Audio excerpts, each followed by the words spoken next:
welcome to Emerald Lake. It's me, Raven. I'm sorry I took so long to sort this out, and it was weird. We had issues. It looked like things were sorted, and then they weren't. Anyway, um, what am I doing? I have mods that can help me out with this. Can you unpause the requests, please? Fet or other mod that is here.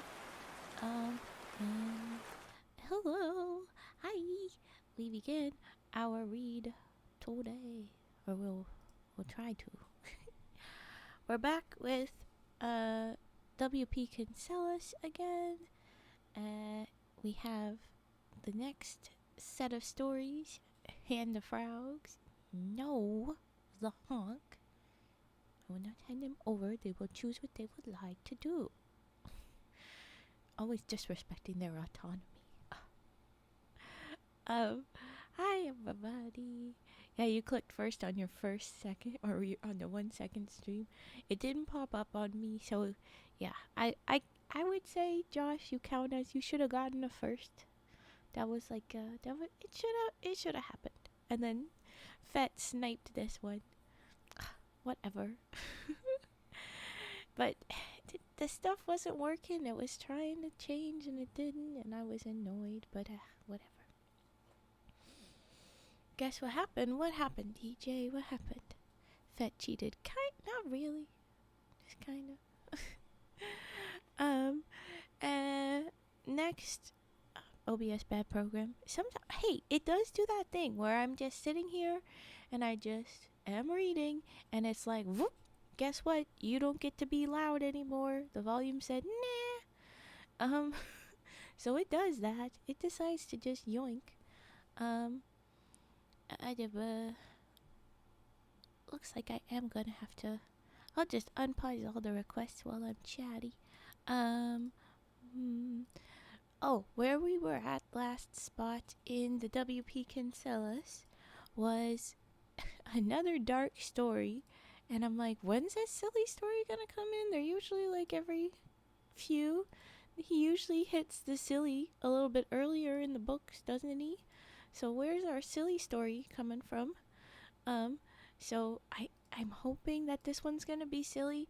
I remember I skimmed over, and it did have like RCMP and Frank, and that usually means some nonsense. So I'm hopeful.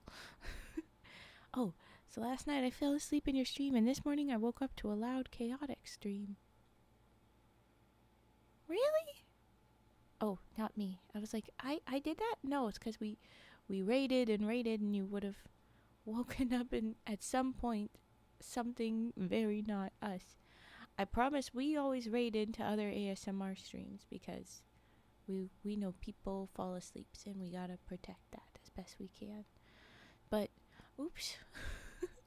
Sorry you woke up to such chaos. I'm still booping all the thingies.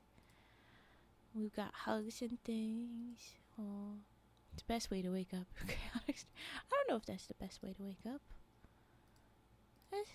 This is somethings. I'm almost done. I'm almost done all the boopies.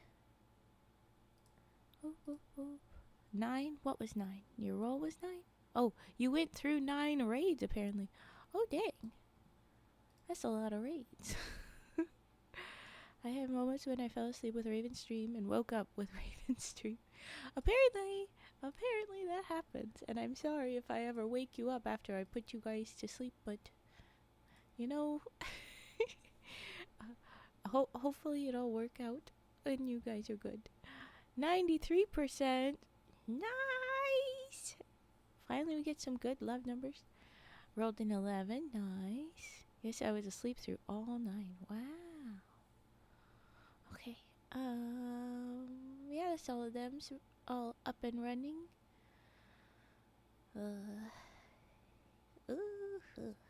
Okay. 48%. Well, Wicadia Fire, you're new here, but I'm sure that number should be higher anyway. 9 dice hath betrayed me. Because you roll a 4. Your roll no work. Did you roll already? No, I don't think you did. I think it's just because we just had a Dawn's roll. Sometimes it gets picky. You woke up with Raven's evening streams and woke up with. Oh, like that. Ah, I see now. Because you do have the funky timings. You never know. 33% Riz. Sorry, that is no work. Raven puts you to and keeps you asleep. Oh, thank you. That's a nice attempt at cheating that. Not quite right. Okay. Everything's all set up. That's tidy. Okay. Now we just need to put the things on the screen. I just rolled onto my right side and felt the pain go through my hip. Ooh! What did you roll over to? / maybe rolling onto your right side? Do you has a cramp? Or maybe has to fart? I believe sometimes that be the problem. Canadian culture. The next story is called Canadian culture, and that should be interesting. Doesn't work. Fabricate it. It doesn't. You say funky times. If I wake up and fall asleep with Raven, that'd be perfect time for me. Aw, dude, that's great. I don't know if I rolled onto something, but I felt something jab into my pelvis. That sounds like you rolled onto something. If it jabbed into it. But I hope you figure that out and it's all good. Ah! Hello, welcome in. Ganoy? I hope I'm saying this right. Ganoy. Welcome in. Thank you for the follow. We actually have a bit of a tradition we're starting up. And that is whenever we've got somebody new, we drop some dance emotes in. So I'm going to drop some 7TV emote frog dancing. And everybody else that knows the tradition, you know I expect a little dance emote. Come on. Got a new follow. There we go. There they are. Any dance emote will do. There we go. But welcome in. Thank you for joining us. Thank you for the follow. Hope you settle in. Yes. Okay. Canadian culture. The next WP Kinsella story. Let's see. It starts with Frank Fence post pretty early in. I get the feeling it might be silly. I hope it's silly. They usually don't have so many in the front that are all dark. There's usually a bit of silly to like hook you in. Woo! Very fun little dance. Good move, good noise. I've been there. Woke up with a bottle cap sticking to my hip that I fell asleep on. Oh, that. And those are spiky. Ow. That's a blankie dance. That's so cute. Okay, sorry. I love all the dances. Great stuff. Easy way to distract Raven. But I need to focus. I'm too excited. Okay. Ooh. They come snoop around the reserve one afternoon. Okay. It's a they. Some sort of group. Some concerning peoples. These are the Friends Post Chronicles? No, this is... Okay, so I did point this out when we started into the book yesterday. Sorry, I didn't tell you. Because you were just wrong timing. I figured out the order that they were made in. Or, published in. And this comes after Dance Me Outside. So it's Dance Me Outside, and then this book, which is Scars. And then a couple... And then it's Fence Post. And then it's Moccasin Telegraph. And then a couple more. And the last one is one of the physical books I have, not Moccasin Telegraph, which I already read. It's Brother Frank's Gospel Hour, which I imagine is another Frank-heavy storybook, but I don't know. Why is there a cute deer in my screen? Well, I know that there's a deer lady. I don't know about a deer. Hi, thank you. Hi, Divad. I want to say, because we've got a little bit of the wave, and I didn't say it because I was answering a question. Welcome in, Vitamin Benis. Welcome in. We have a new tradition where we drop some dance emotes. That's why somebody dropped that dancing frog there for you. Here's a different dancing frog from 7TV.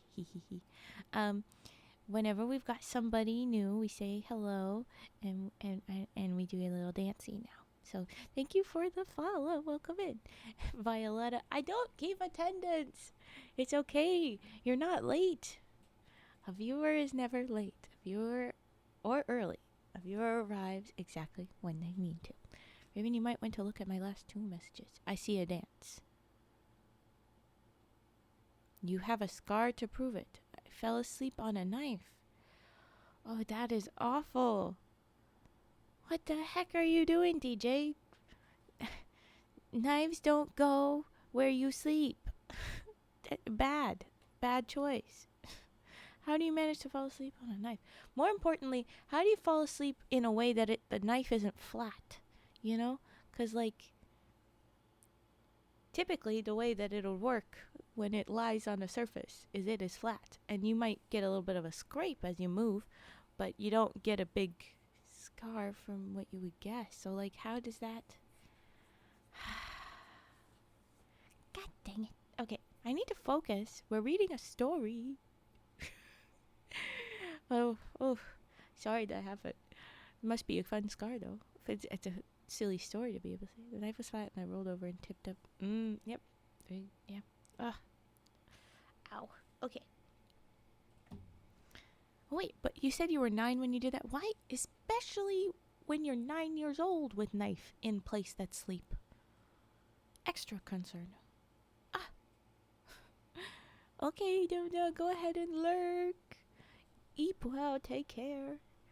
Okay. Where was I?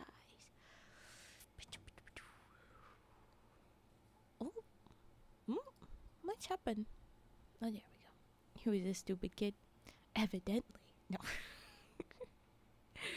Unfortunate. It's okay. Oh, there you go. Doing your job. Do a tuck. Once fell asleep with a pencil stuck in my forearm and didn't notice it. Ow! Oh, look. I've been impaled. Ow! My goodness, people. Oh, my goodness. Okay, I need to focus. Let's read Silas and Frank's nonsense stories, and we'll get back to yours in a minute. My goodness. Okay.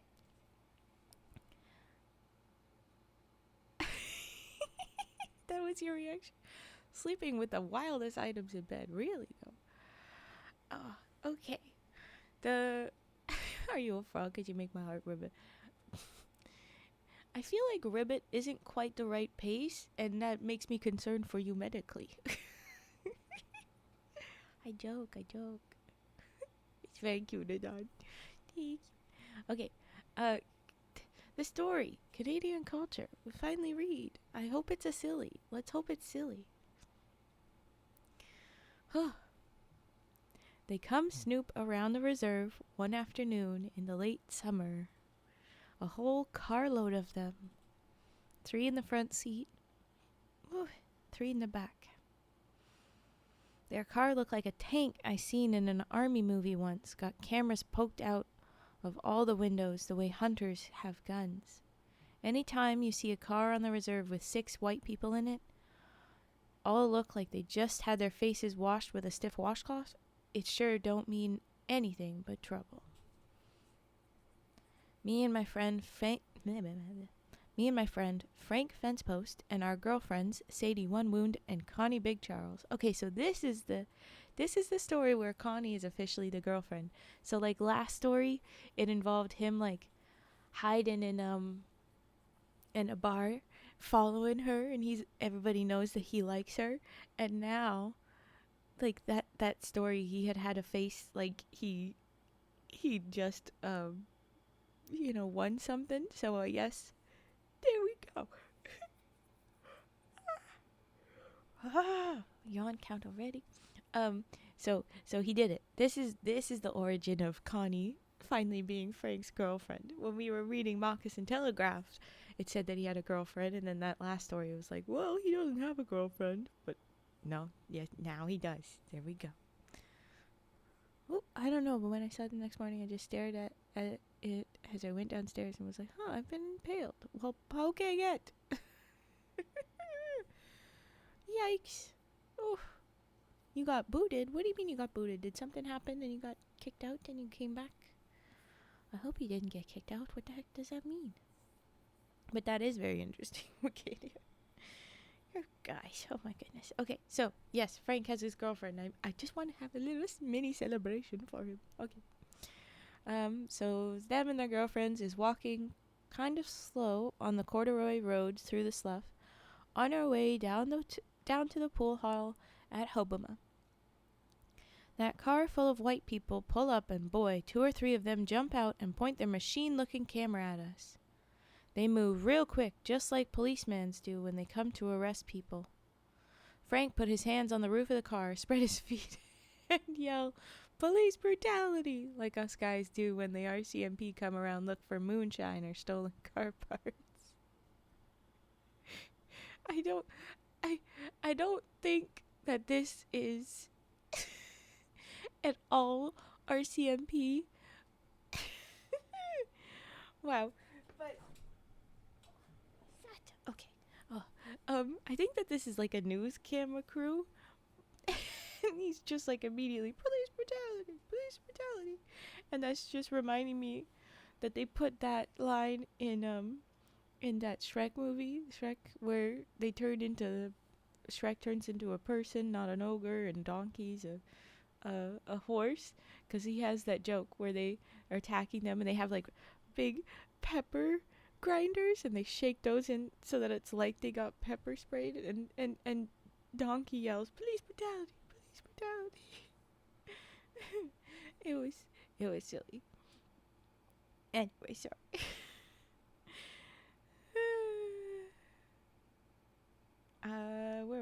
Where was it?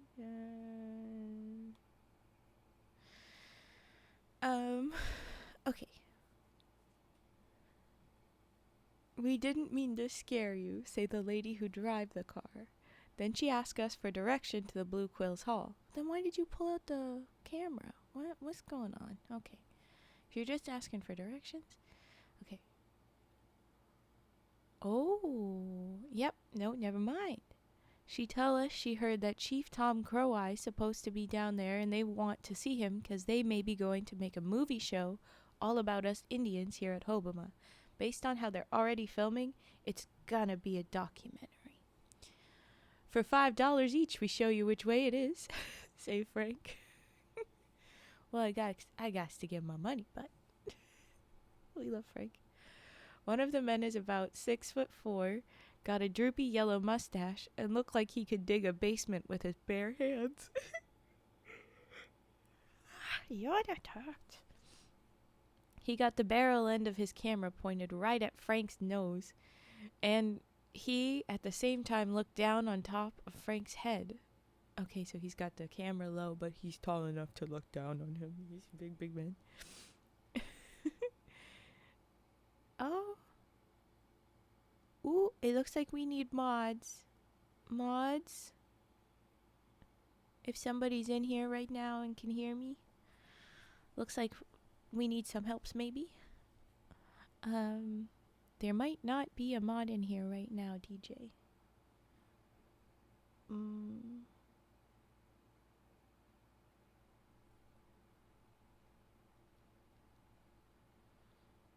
I am calling in the helps via Discord.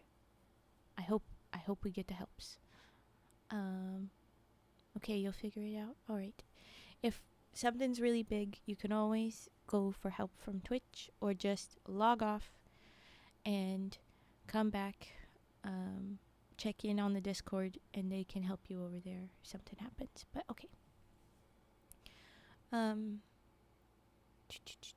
Yeah, so he's big man looking down on him. He's come right up to his nose. $2 each, say Frank. He sees how big he is and he's like, okay, I'll give you a discount. $2 each. He's bartering.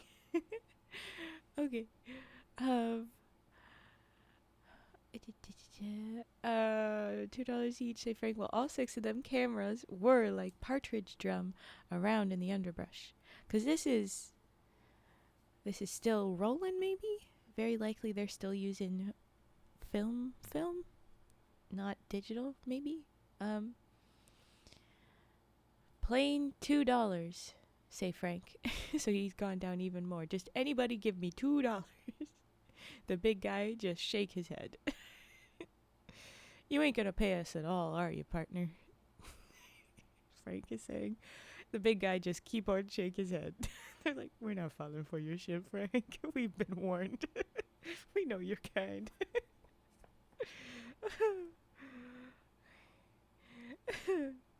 Oh, okay.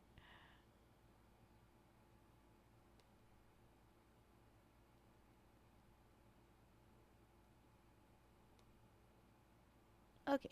Do, do, do, do. Hi, Casey Kaylee. Yes, we do. We hope you're doing well. Alright, I'm supposed to just say Kaylee. Kaylee. Okay. Do, do, do, do, do. We say okay. We tell them which way if they just give us a cigarette each. Connie Big Charles asked one of the guys if he want her to unbutton her shirt some, and she makes sexy eyes at him until he back away. He backs away from her. Oh, she's matching Frank's energy, and I love it.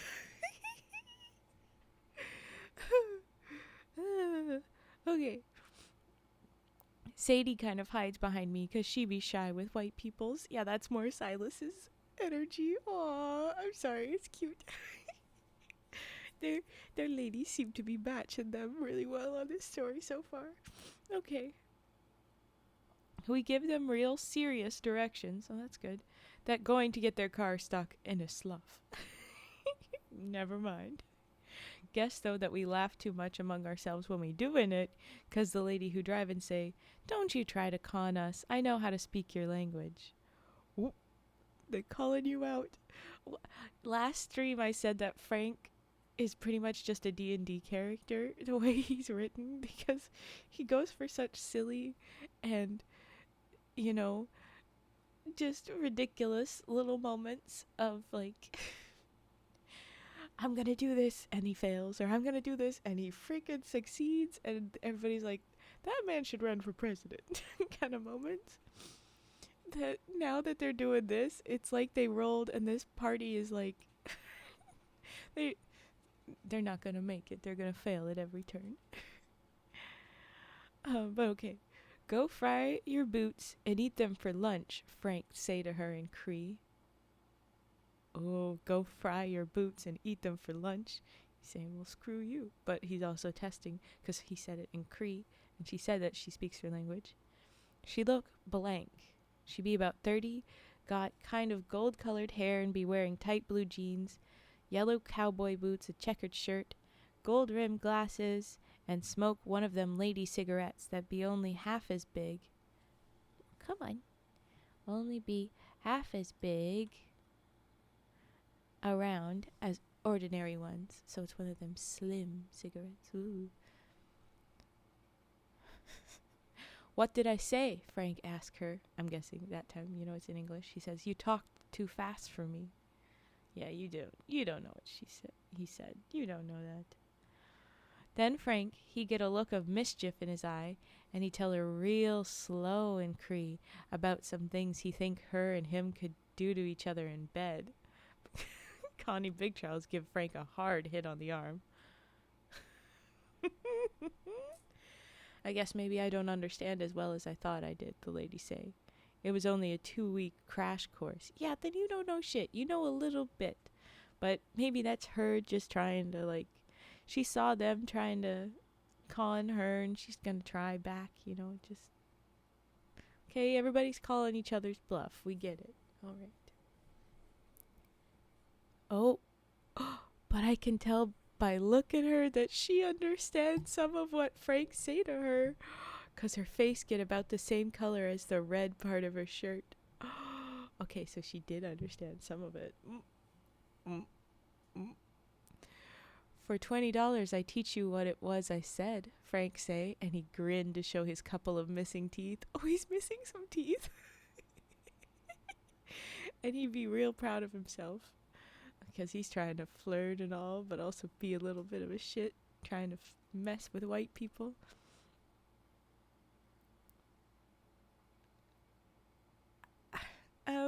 Yeah.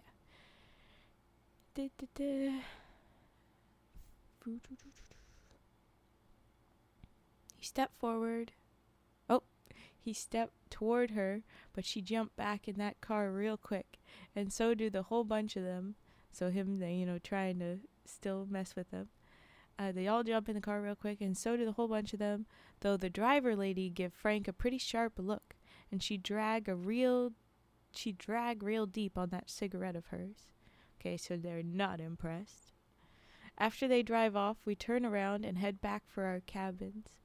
We figured they'd be up there pretty soon, look for somebody to unstuck their car. And about an hour later, they are. So they're stuck right where they thought they want. All 6 come up single file, 3 shoot film on each side of the road.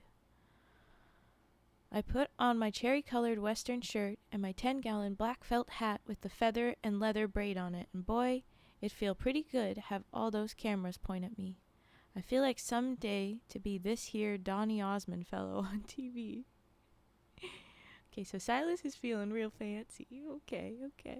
He is the storyteller.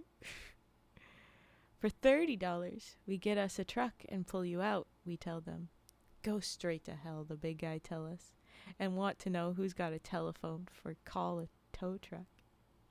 Nearest phone is down to Hobama, and the tow truck won't come out here to the reserve no matter how white you are. Why not? The driver lady say.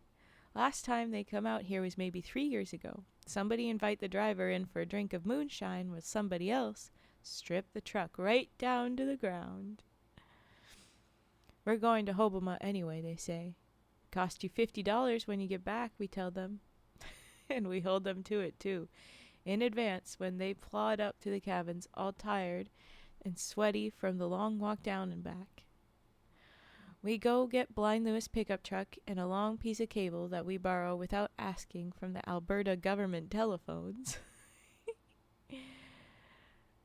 and we be all ready to pull their car out. But when we get to the slough, the hood be up on the car and everything that come loose. But when we get to the slough, the hood be up on their car and everything that come loose quick, including all 4 wheels and the spare tire. They all be gone, so somebody else. Oof. Oh, no, wait. Hold on. It's going to cost you $50 when you get back. We go get the pickup truck, borrow the cable, and yeah, we were all ready to go get them out. But that's not how that went. Somebody else must have stripped it. They as all call the police right away. We sure don't want that. Indians and RCMP be like oil and water, don't mix at all. I decide to try and bluff them. RCMP, like tow truck, don't come out to the reserve either. Frank catch on quick to what I doing.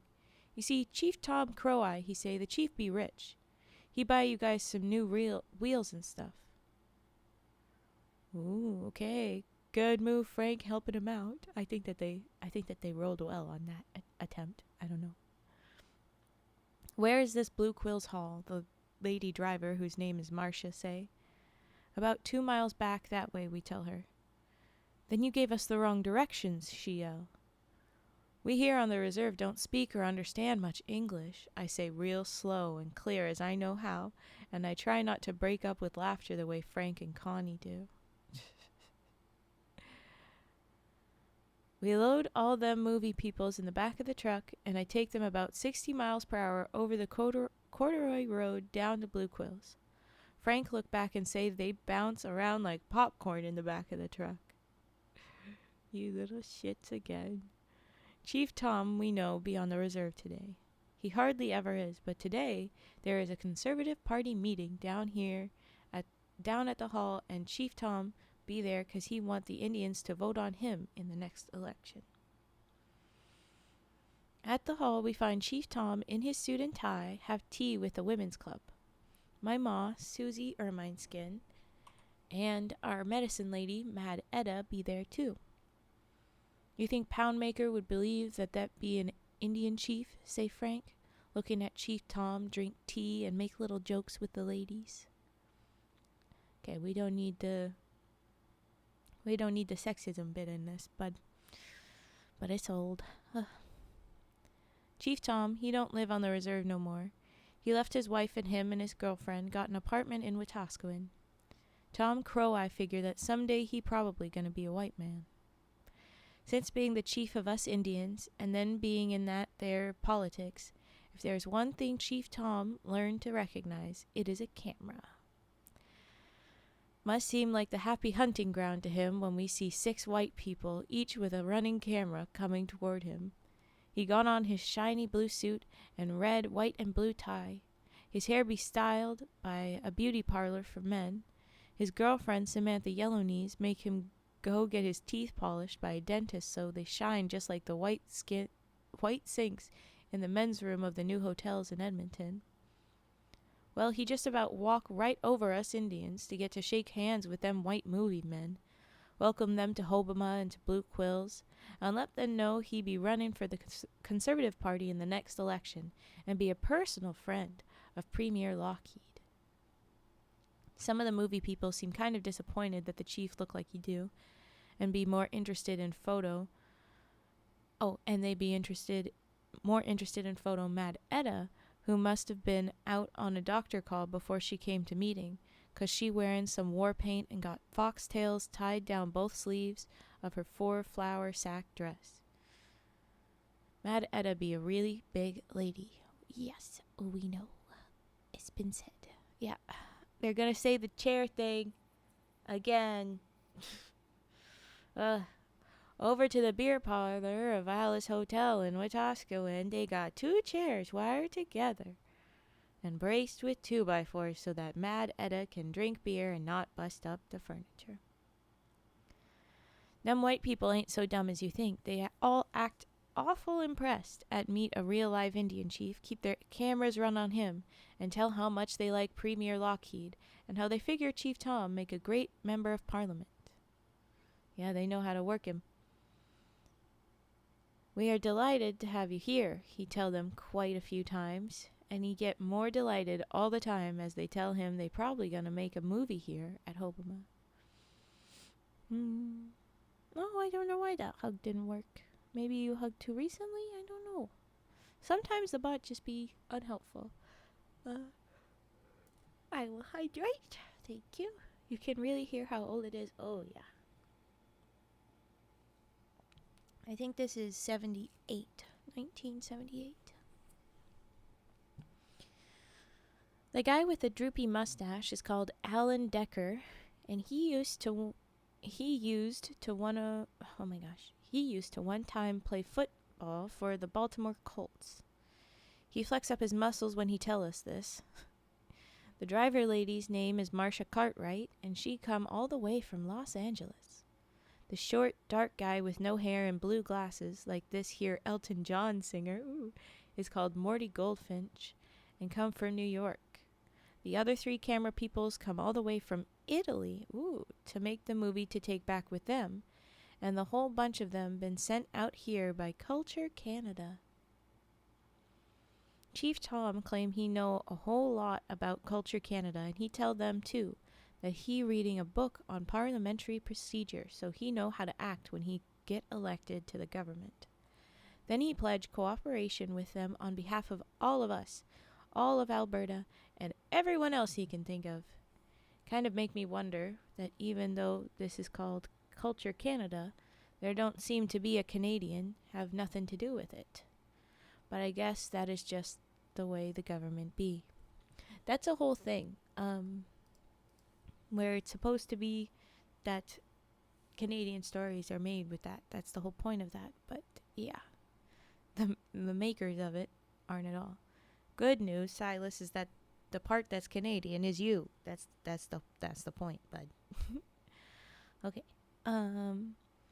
While we're being friendly, say Mr. Decker, the football player, these boys, and he point his middle finger, look like a little foot-long hot dog, at me and Frank, gave us wrong directions, charged us $50 to tow our car, and then while we were away, some of their friends stripped our car. Not our friends, say Frank. We do our own stealing. Yeah, we do our own theft. Jeez. Ah! You got slapped by Lahonk. Not bonked. And then Lahonk got bonked. Oh no. Okay. Yeah, Frank has his pride. He would steal his own stuff. Jeez. Oh, yawns. Jeez. Okay.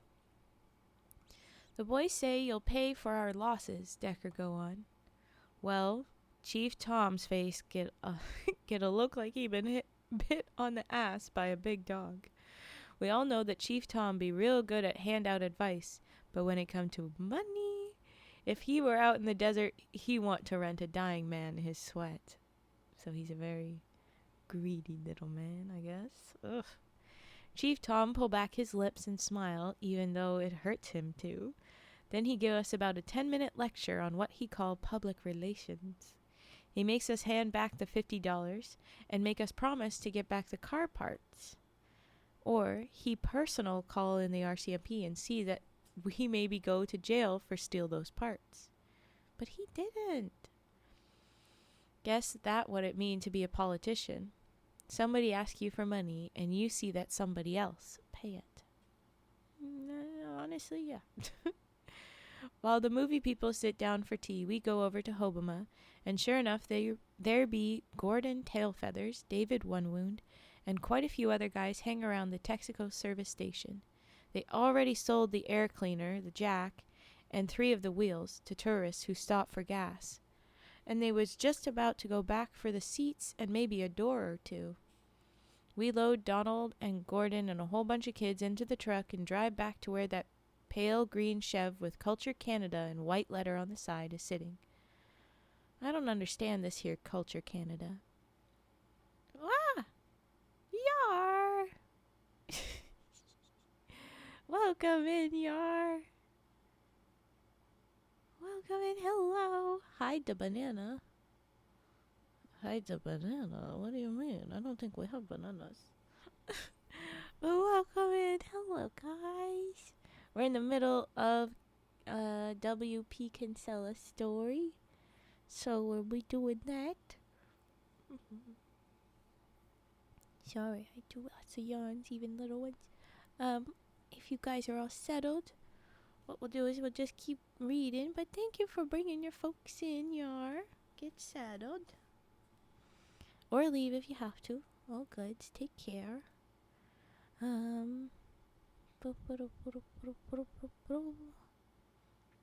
don't understand this here Culture Canada. When class start again in the fall, I'd get Mr. Nichols, my counselor at the tech school, to explain it to me. I remember one time when I'd be really sick with a bad throat, and Mad Etta be away somewhere. I'd go to the white doctor in Wetaskiwin, and he rub a stick down my throat to catch some germs, and say that be a culture. Can't see no connection between the two. Oh, it's a different kind of culture, Silas. Sorry. Different kind of culture. Well, yes, of course we shout you out. Of course we do. Go check out Yar. Jeez, guys. Like the shout out says. Okay. We can't put back enough parts to get the engine to run. Oh, no. Oh, darn. Ugh. Can't put back enough parts to get the engine to run, and besides, we only got 2 wheels. We argue some about whether to put the wheels on the front or the back. It'd be pretty hard whatever way we do it, 'cause the guys already sold the jack, and Lewis's pickup never had one. What we do is we all heave on the car, tip it over on its side, and we put 1 wheel on the back. Then we figure to tip it on its feet and over to the other side. That way we get both back wheels on. What happened, though, is we pushed too hard the second time, rolled the car right over on its side and on to its roof. Oh, no. When it be on its roof in the ditch, it be just too heavy for us to get right side up again. We know them Culture Canada people gonna be mad if we come back without their car, so what we do is tie that their cable to the axle and tow it down the road on its roof. Oh no. No. Oh no. It slid pretty bad that way and skid off in the ditch and up against trees a lot. Well, yeah. Even though Frank sit upside down inside and worked the brake pedal some. That's not how that works. Oh my gosh. Finally, though, we get it down to the Hoboma Texaco garage. Oh gosh. I said it was probably going to be silly, right? Oh my gosh. The body pretty well shot to hell, but we figure it run okay with just a few parts. Them guys shouldn't care that the windows all broke, 'cause they have them open most of the time anyway. Okay. We figure Mr. Decker not gonna be very happy, but we sure don't think he gonna be so mad he hit Frank in the nose the way he do. Decker, Mr. Goldfinch, and Miss Cartwright ain't very happy with what we done to their car. So they weren't expecting it, but Mr. Decker, I mean, someone's named Decker, he hit him in the nose. He decked him. Oh, what is happening? I'm sorry, man. I hope they are okay. Oh, I'm so sorry. Someone got in a crash today. I'm sorry. Just a bit hurt. Okay. I hope that that's alright. You gotta be real careful with something like that. You never know how much you're hurt. I hope they got all kinds of checked out. Yikes. And I know we need to celebrate, but that's really tough. I'm sorry that happened. Oh my gosh. Okay, and then separately we have to celebrate a sub, so let's drop some money, frogs. Oh, that's not what we need. One accidental wrong emote, but there we go. I got rid of it. Thank you for giving that subscription. What in the heck, y'all? Being such a nice guy. So sweet of you. But okay. Yes, everybody, we have our tradition. Whenever someone gives any kind of gift, we drop the money, frog. Rain in money. Or if you have any other emotes, you can drop those. But because we had a gift, there we go. Where was I? Oh, yes. Okay. So, my frogs don't work? My frogs work, they just don't pop up on the screen because I use 7TV instead of my own emote section. Yeah, because I'm showing people that you can use the 7TV and I still have it freaking... I still haven't fixed up that stuff. I need to sort out how to make sure that 7TV works on the stream chat. But yeah. Okay. Where were we in the story? They punched Frank in the nose. Because consequences. To be fair, though, they did not mean for it to happen that way. They were trying to tell them, like, hey, give it to us if we won't. But other people... I only have 2 TV. Ha ha ha. Other people stole it. It wasn't their choice, you know? Ugh. Anyway, okay. Alright, so... Oh. I thought that we'd be silly and we'd kind of joke and we like Decker because he's given Frank back. No, it's good joke. It's just is dad joke energy, and so that is the appropriate laugh is something like ha ha, and then you move on.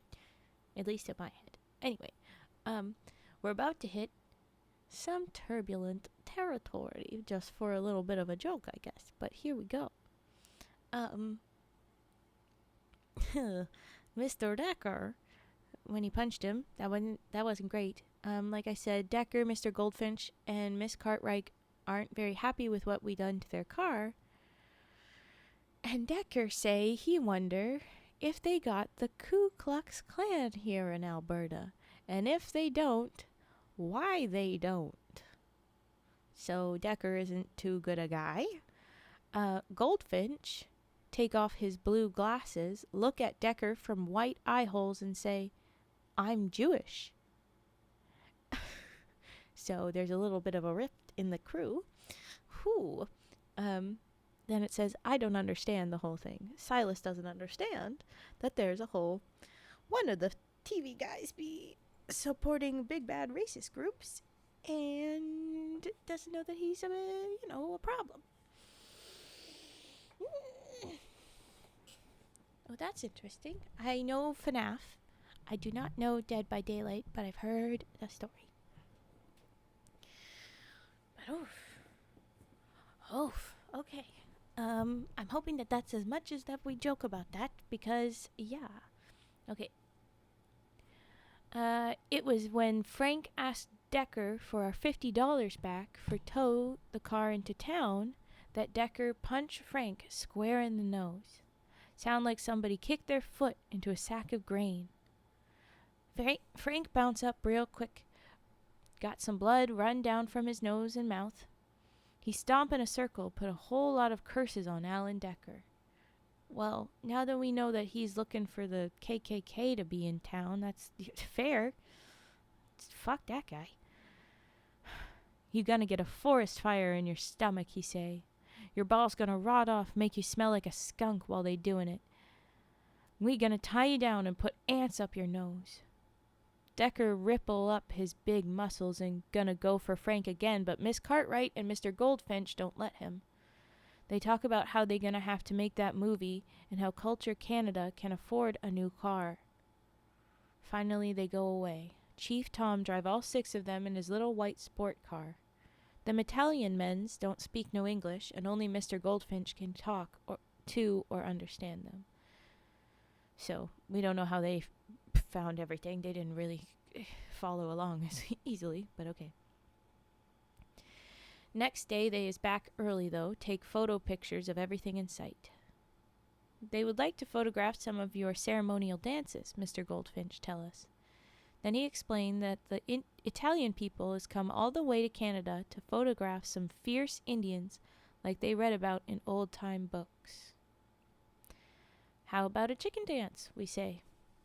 Mrs. Chief Tom, who Chief Tom doesn't hang out with anymore, Mrs. Chief Tom Crow-Eye do a mighty fine one. But she doesn't. When we learned about that lady dancing, she doesn't actually dance all that great. I think that they just say that to piss off the chief maybe, but anyway, okay. Oh, but the white people tended to think that she do pretty good.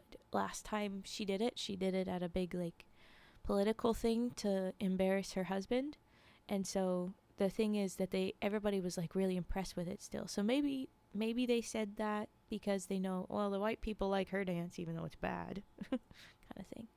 Oh, here we are, bye. Okay, I'm gonna cough real quick. We're gonna mute.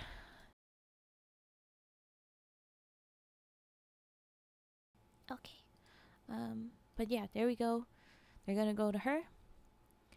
Okay, they say, and off we go to see Mrs. Chief Tom.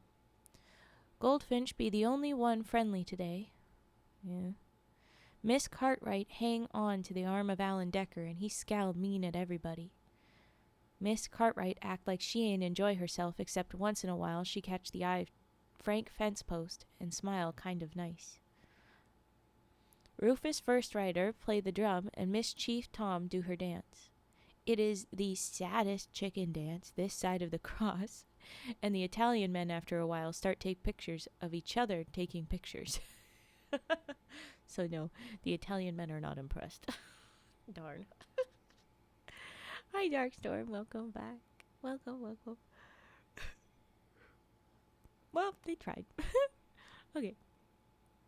After that, we let them photograph us guys load Mad Etta in the back of Louis Coyote's pickup truck. We use the door from One Wound's outhouse for a ramp, and a couple of us guys push and a couple pull to get her up there. The stuff we show them don't excite them very much. Yeah, I don't think that's what they wanted. Decker kick his boots at the dirt.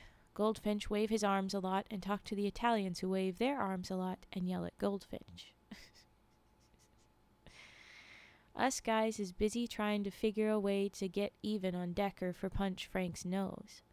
We check around the motel in Wetaskiwin last night and find that Decker and Miss Cartwright sleep in the same room. I know where this is going, and Frank is about to pull some nonsense, and I'm ready for it. But Frank has a girlfriend, and I'm less ready for it. Anyway, okay. Gonna need to get something to eat. Yes, that's what I figure. Go eat. That's why I said go. Okay. Take care. We'll see you when you see ya. Bye-bye, yar. I hope your snack is very good. Okay. Okay. If we don't be careful, that could make for trouble. 'Cause Miss Cartwright, call me Marcia, she say, is all the time pull Frank off to one side and say she want to practice up on her Cree speaking. Ain't too hard, though, for us to see what she really want to practice up on. Okay, so yeah, she like Frank. Oh boy. We look at Decker stand around big as a mountain and figure that if he get mad enough to hit 'cause we wrecked somebody else's car, what would he do if he found out an Indian mess with his woman? Uh-oh. Frank teach Miss Cartwright some real dirty words. Tell her things they be like, how are you? And have a nice day. Oh, God, Frank, you're going to cause some problems. We could hardly wait for her to try them out on Chief Tom, who don't like to speak Cree no more anyway. We bust up laughing 2 or 3 times when we think about that. Who says she's going to use it on him? You know, it could be a problem. What if she uses it on a little old lady elder? You know, that's a problem. Oh, okay. Next day we tell them we have a real treat. We put some red spray paint on Rufus' first rider and tell them he gonna do the wounded coyote dance. I'm guessing that this is nonsense, but I don't know. Rufus, he have a hard time to walk without falling down, so it be a pretty boring dance. So yeah, Rufus, I guess, is not very good. I don't know. After it over, there is a big palaver, and a couple of the Italians slap their hands on their mouths to make what they think is Indian dance noises. Yay. Oh yeah, that's a bad roll. No telepathy. Bad. Oop.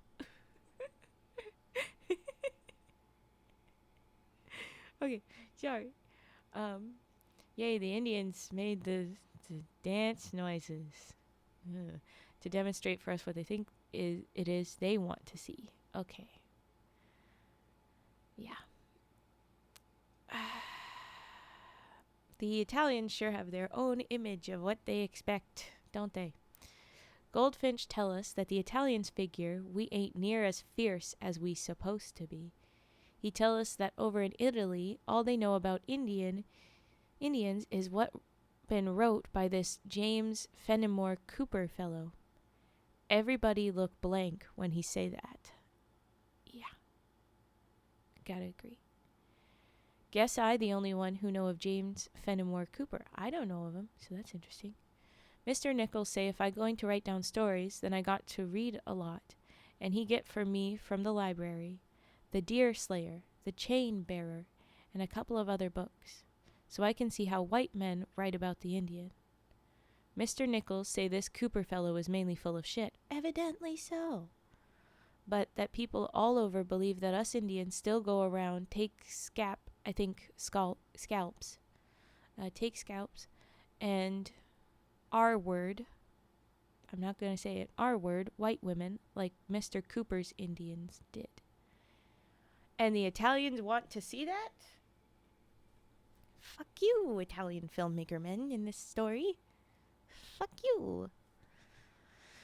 Goldfinch explain all this to the Italians, and he stomp in a circle and pound on his chest while he do it. They all nod their heads up and down and whir their cameras a lot. When, says Goldfinch. Tomorrow, we say. You're not going to pay these thieving buggers, says Decker. Shh, say Miss Right to him. Tomorrow, if we can find a white woman to our word or pretend to. I've done some acting, say Miss Cartwright. The hell you will, say Decker. Oh, Alan, it's only pretend, she says. He can be in the play too, say Frank. We dress him up like a cowboy and take his scalp. I don't like the way this story is going. I know it's supposed to be silly. They're supposed to say, like... Oh, I skipped over a whole thing. Sorry. This is what they do, like Mr. Cooper's Indians did. If that what they want to see, we do it, I say. For $200, we sort of make up a play. We pretend to be fierce and scary, take up a scalp or two, and our word us a white woman if we can find one. Then Goldfinch explain that to them and stomp in a circle and when and tomorrow and da-da-da. I'm disappointed in you, Silas. Why are you continuing these stereotypes? Jeez. Ooh, thank you for the hydrate. What has happened?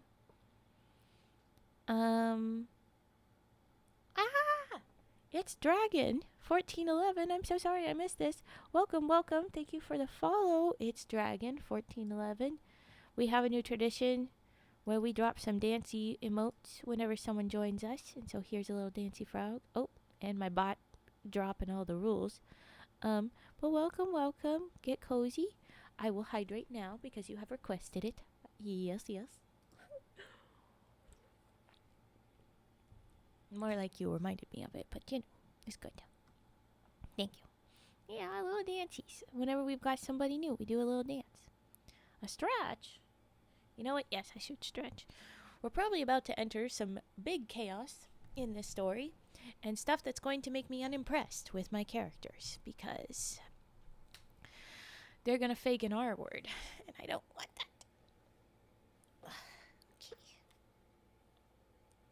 Okay.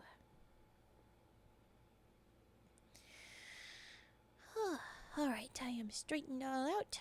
Good posture. We arrange. Let's go.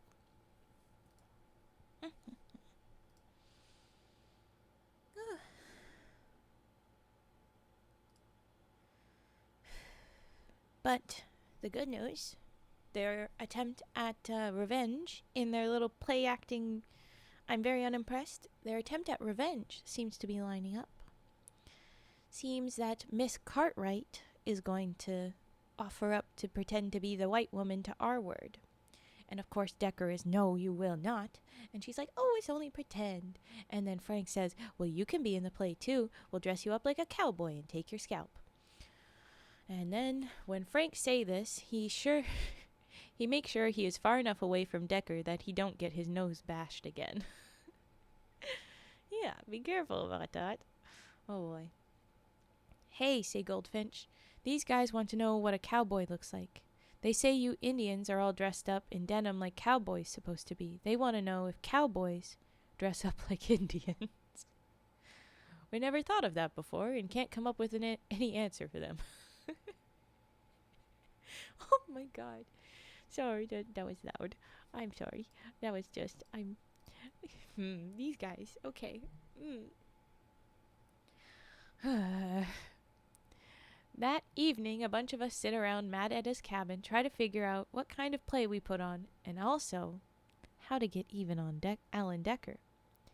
When it comes to the play, we really kill him by accident, suggests Rufus First Rider, and for his share of the $200 he offered to let us use his girlfriend, Winnie Bear, who be white, for the lady to get R-worded. So Rufus says, let's kill this asshole, and we'll use my girlfriend for the R-word scene. We're not gonna use the other lady. Mad Eda maybe could help us if you was to ask her, say Eda. So Eda said that. A smile from way down inside her fat face where her eyes be hidden. How, we say. Eda got some stuff here, she say, and go get a medicine bag been hanging from her stovepipe. Inside is crow feathers wrapped around something be green and slimy and look like it's been squeezed out of a boil. Ugh. Here's what you do, she say to us, and tell us her plan. Oh, they're not gonna tell us. I'm excited. Now that it's Eda's plan, I'm a little bit more on board, but I don't know. We'll see. Later on, Frank and me drive down to Hoboma to the pay telephone and call the motel in Wetaskiwin. Miss Cartwright, This here's Frank Fencepost. I was figuring maybe we should practice up for that there R-word scene, ... And he invite her up to the reserve in an hour. Be sure she come alone. Back at Mad Etta's, she pointed the medicine bag. Bad medicine come from Donald Bobtail the time he got messed up with that girl in Edmonton. Never know when you need something like that. ...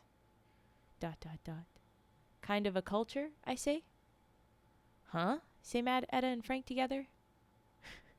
Silas reads too many books, Etta says. the like medical taking a culture, he's saying. How you keep stuff like that growing and alive? Asked Frank. Etta take a crow, cut out the bones, wrap what left around the medicine, what been mixed with cow brains, keep forever long as it's warm. Keep forever long as it's warm. Yeah. You're suggesting mold cultures. You're growing cultures. But Silas is just right on the money, really. Anyway, okay. Then Etta laugh and laugh, shaking on her tree trunk chair. I know that part of the reason she laughed is there is not much truth in what she told Frank. Because he's in on the medicine stuff. But okay, we're not going to know what she really does, I guess. Some sort of poison. Basically, that's bad medicine. You make sure Frank, he don't none of our touch, I think they mean. He don't touch none of our Indian girls before he come back to see me, Mad Etta say. Or we have a whole lot of troubles. And she laugh again. Now you get on out of here, Silas. I got business with Frank. He be my friend and I supposed to be your assistant. How come I can't stay? Out, she say, and wave her beefy big arm at the door. I go, but I stop right outside. Oh, okay, so he's listening in. All this cute angel's fault called Raven. It's all this cute angel's fault. She controls my time. Aw, Darkstorm. Go to bed. I know you guys are talking about time zones over there, but I haven't been paying attention because I'm focusing. But you still gotta look after yourself. Jeez. Okay. So, yeah. Frank is conspiring with Mad Etta. They're doing something, and Silas got kicked out, but he should be able to know. So he's listening in. You say, same DJ guys. Get your eeps. Violet. Hi. I don't think you've ever sat in on any of our WP Kinsella stories, and you're here for an absolutely unhinged, quite layered and problematic stuff, but mostly silly story, and I need to tell you. Hi, Vi. Hi. Everybody say hi to Vi. Well, okay. So here's the story. You need a silly please? Okay. So W.P. Kinsella is an author that writes sometimes about baseball, but I don't read that. No. Also, indigenous stories. It's fictional stories, so it's not real, but it's based on reservation life. And so we've got this young Indian native guy. They say Indian in the story, and it is old. It's based in the 70s and stuff. But his name is Silas. He's our storyteller. He's our narrator, our writer. Everything's in, sort of its own syntax, its own writing. It's kind of pidgin English. And then, because, Cree first language and all that stuff. But then we've got his best friend, Frank Fencepost, and a bunch of other people that he's buddies with. And we know their stories. There's some sad stuffs and then stuff where they address, big issues and all the things. But right now, we're in the middle of one where there's some documentary people come into town. And, the team, Frank, who is our biggest chaos agent, is like, okay, give us money. And then we'll look after your stuff and all this kind of things. Point is, they didn't get off on the right foot with these documentary people, but they're doing stuff. They've done, a couple of like a chicken dance and some other dance that didn't go well. And these documentary people, there's one group that's all Americans, a LA person, a New York person, and where was Decker from? I forget if they said where Decker was from. Probably LA as well, because that's where Cartwright is from, and they're together. But and then there's a pack of 3 Italians as well. And the Italians, they only think of the natives in the very stereotypical way from a couple of books that are really messed up, where all they do is take scalps and R-word women. Bad, bad, bad, bad, bad. But they're like, why aren't they doing the fun stuff? They're just doing this silly dance, and they dress in jeans. They don't dress like Indians. And it's like, okay, well, they're not good. But our man Silas, Frank, they want to go along with this, and they say, well, you give us $200 and we'll do a little fake version and you can film it, but we'll do what you want us to do. We'll do a fake scalping. We'll do a fake R word. And all this time, they had got off on the wrong foot with this issue with the car, and the bad guy, Decker, punches Frank in the nose. And we know Frank's a chaos agent, but like, dude, ow. But really what got me is that Decker straight up says, do they have a Ku Klux Klan here? If they don't, they should. And then the other guy that's from New York is like, whoa, dude, I'm Jewish. What the hell? And Silas, our storyteller, doesn't know what this is. He's like, I don't understand what's going on. But us, we know that's Decker's really bad guy. Decker's dating Miss Cartwright, and way at the start, Miss Cartwright said that she knew Cree, but she didn't really. Frank tested her by saying mean things and then saying sexy time things, and she got very embarrassed because she knew some of the things, but she didn't really understand what he said. Ever since, she's been sometimes kind of like, hey, let's practice Cree, and he'd be telling her things that are like really crude stuff, but he says, and that means, how are you, and whatever. So now, we're about to make up a plan. They're like, okay, what do we do to get back at that mean guy Decker for punching Frank, but also get our money and fake this whole thing for those Italians? And they've landed on talking, they were planning with Mad Etta, the Edison lady, big lady. Silas is kind of her assistant. He's been learning medicines through her. And now, because everyone said I can't have coffee when it's too late. Yeah, Darkstorm, you got a nice eep. Have decaf. Okay. The Mad Etta medicine lady, there you go, said, I've got some bad medicines and I've got a plan. And they said, ooh, what is it? And so they're making up a plan. And she says, I've got this. No, not Red Bull. That's worse. Jeez. Oh my gosh. No. Bad. LaHonk, someone bonk LaHonk. Get bonked. She says, I've got this plan. Frank, you're going to come over to me. I'm going to use this bad medicine on you. You're going to talk to the lady, because they've called Miss Cartwright to come hang out with Frank to practice up for their R-word scene, because she offered. She's like, I've done some acting. And her boyfriend was like hell you're doing that. And Frank was like, well, Mr. Boyfriend, sir, you could also be in it, and we could fake take your scalp. But he made sure to stay far enough away to not get punched, because he probably got very angry at that. Anyway, but okay, so they've called her up. She's going to come up and meet Frank, and Mad Ada says, I'm going to give you this medicine. And she's about to say, okay, now you get out of here, Silas. And Silas is like, what do you mean? I'm your assistant. I'm his friend. Why can't I stay? And she just says, get out. And he does, but he stays and he listens at the door. So that's where we're at. Let's go for the silly. Okay? Are you all caught up, Fi? And everybody else? We're all caught up? Let's go. Okay. Etta chuckle from way down inside. Sound like a trail bike backfiring. I hear her get up from her chair.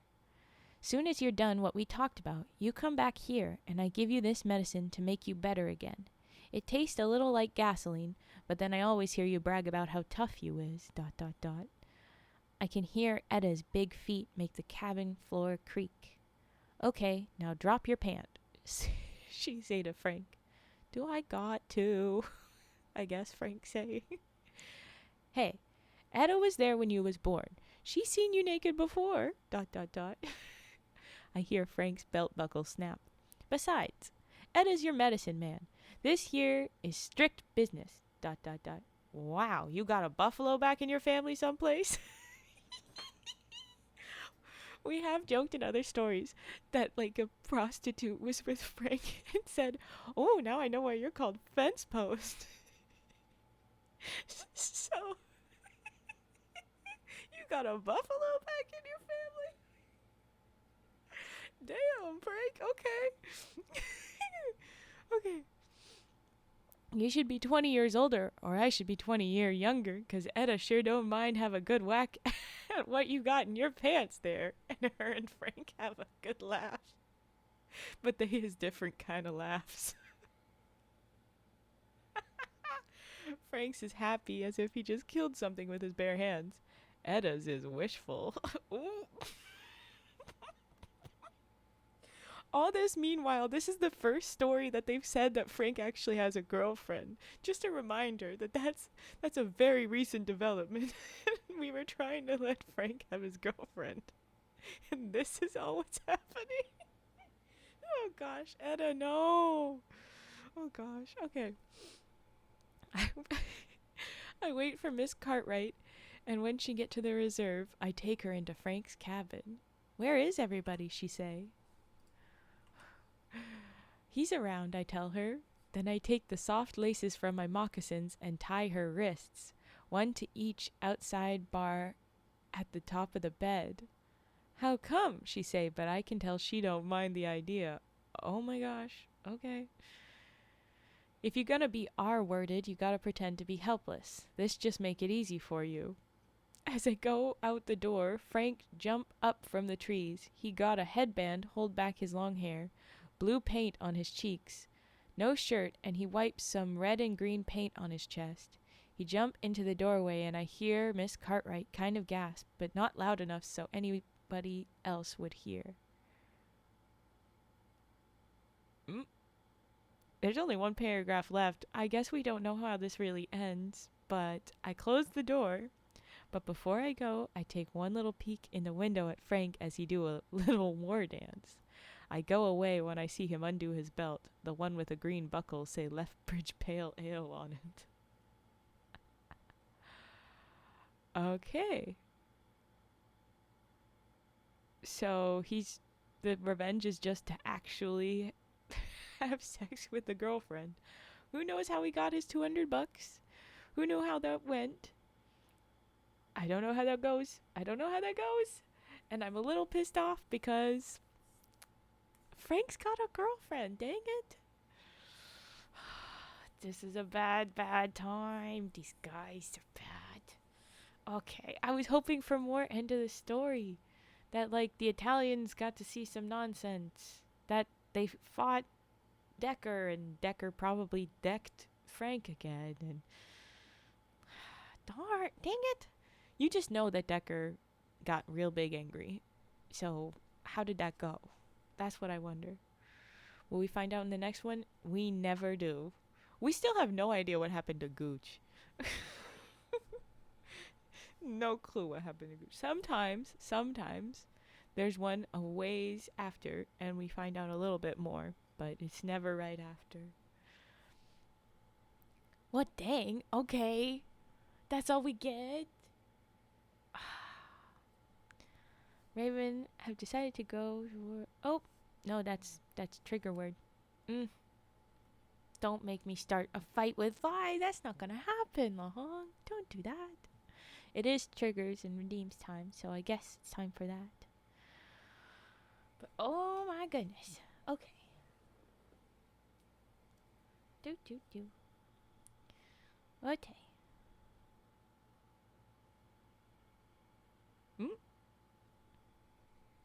Sorry. Distract. Okay. So there we go. I guess that's the end of Canadian culture. But, alright. Come on. I said clickety-clack. How many times do I gotta click it? Okay. It's trigger time. I want to know what you guys think happened. How do you think that went? After Frank had his time with Miss Cartwright. And what kind of bad medicine was it? What does that mean? Oh, you know what I think? Oh my gosh. Frank does not die. He's in the very next story, for one thing. He's here. But I think I know what they did. I think probably, so Miss Cartwright wouldn't tell. And if they're not going to tell, then that's not how that's going to go. Maybe maybe the medicine Etta gave, because it's just a bunch of like icky crap growing inside a dead crow. And she said, pull down your pants. I think that they intentionally gave Miss Cartwright like an STD or something. Or an infection, more like, which she would then maybe give to Decker.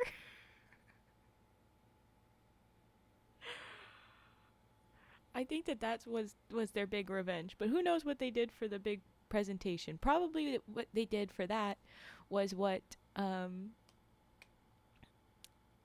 that's what the Rufus was suggesting, where they just used his girlfriend, who's a white girl, for the fake R word scene, and then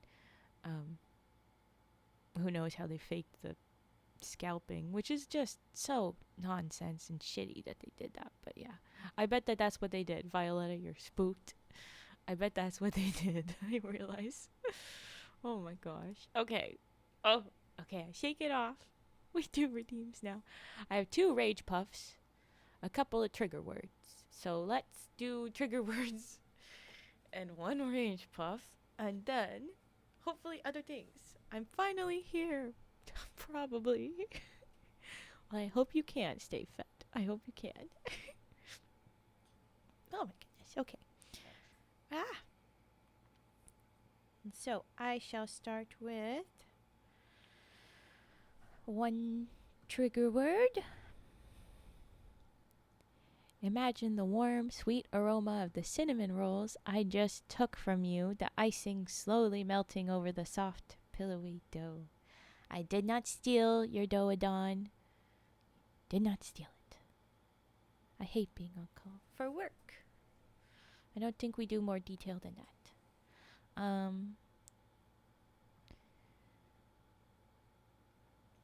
Next trigger word. I don't take food. Adon likes to accuse me of taking food. I do not take food. You do not get to just kidnap frogs. Okay, trigger word. Next one, the honks. I, Raven, have decided to go to war with the rats with my frogs to obtain the last piece of cheese. I'm not gonna steal it, and my frogs don't particularly care for cheese. I like cheese, but my frogs don't steal the frickin' cheese. Me and Vi would never. We would not. Never. If our buddies went to war, we would be doing our best to make sure they chill out. That is most definite. I don't know if she's still here. Maybe she's lurking and just hanging around. Rat Frog Coalition. Yeah, that's more like it. The Rat Frog Coalition. You heard it. It's not for the frogs. It's for Raven. I wouldn't steal it. They take the cheese. They have it. They give to Vi. I enjoy cheese, but we don't have much. Remember the time she raided and she's like, "Give us your cheese," and I'm like, I think the only cheese I have is Marvel cheddar, and she's like, that's the exact same cheese I have. So I don't go to war for the cheese. Yeah, you don't have to go to war. No one is going to war. We're not doing it. Okay, we'll go with Divade's Rage Puff. The honks will be another time. Oh, you wanted to go to war? The Great Cheese War is over. It never began. What is happening? Okay, here's the Rage Puff time. I get angry. It doesn't let me pout.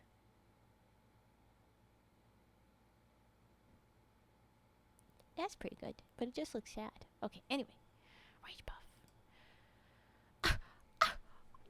What? I mean... No. You can't...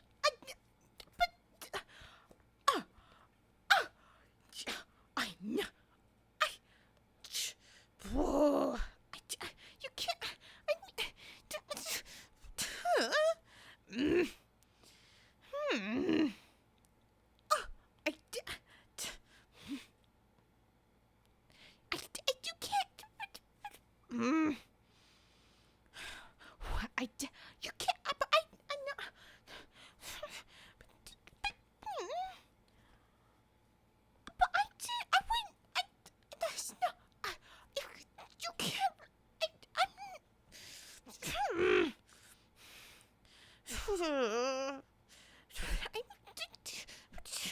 I'm. You can't. Ugh. It's not actually that good for Raven's Rage, because what I would do is I'd do a very short one. I'd be like, and then I'd be done. And then you make me do it a bunch more, and I get. Well, that was very well timed. I was gonna say I get very tired. My parents had a dog slightly larger than a chihuahua that made similar sounds. Yep, that's me. A slightly larger than a chihuahua. No. Okay, that was our rage puffing. I'm done. I'm done with it. Do we have any other redeems? Do do do do.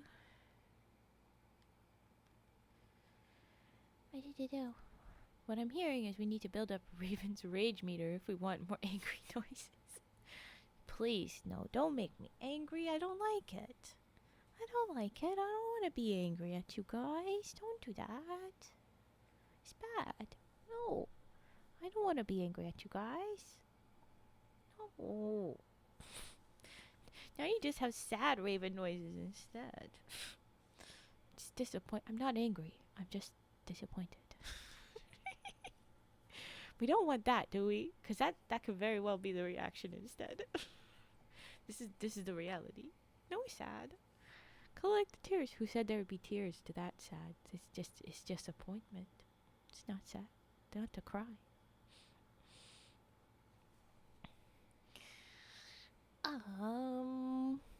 Well, we've got no other redeems. What am I supposed to do when y'all don't redeem nothing? I guess just go to the next story. I'm very excited to just go to the next story. It's called Dreams. Uh-oh. Guys, the next story is going to be so important. Okay, I know I just kind of asked for them, but let's stop. Let's stop right now because oh my gosh, the next story. My guys. No. Oh my gosh. The first 2 sentences, guys. 3 sentences.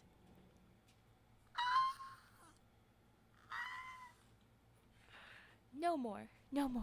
This is big.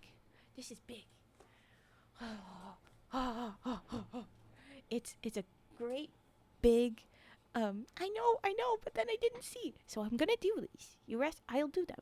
But it's very important we get to this story and give it its time that it is needed. Okay.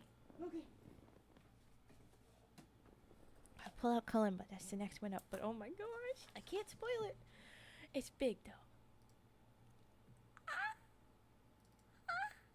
Okay. You say do it after you don't want the Kalimba? Okay, I'll save it. Should I do yours, Lahonk? I think I should do yours. Sniffs, card dealing, scissors. DJ has said after, so I'll do after.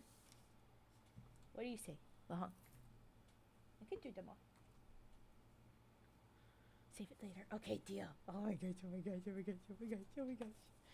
Okay, this next one is called Dreams.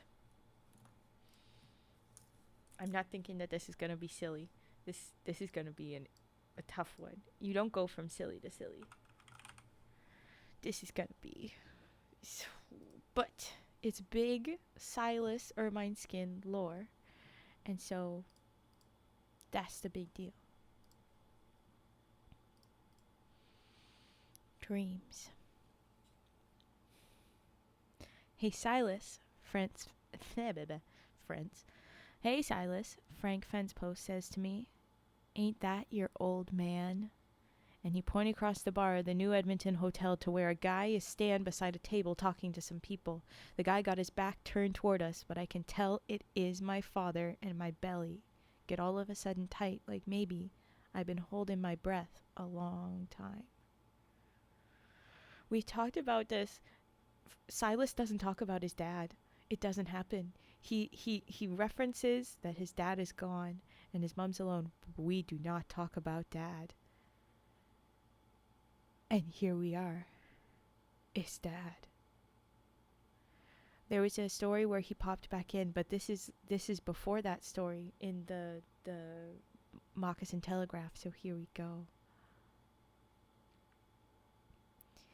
It'd be a Saturday night, and me and Frank followed Louis Coyote's pickup truck and drove up here to Edmonton with our girlfriends. Borrowed Louis Coyote's pickup truck, sorry. Sadie one wound is mine, Connie Big Charles is his. Yay! So they didn't break up after that. Me and Sadie went and got a room at the Alberta Hotel, $7 for the night, and the room got a sink of its own and a bathroom right down the hall, with a tub and everything.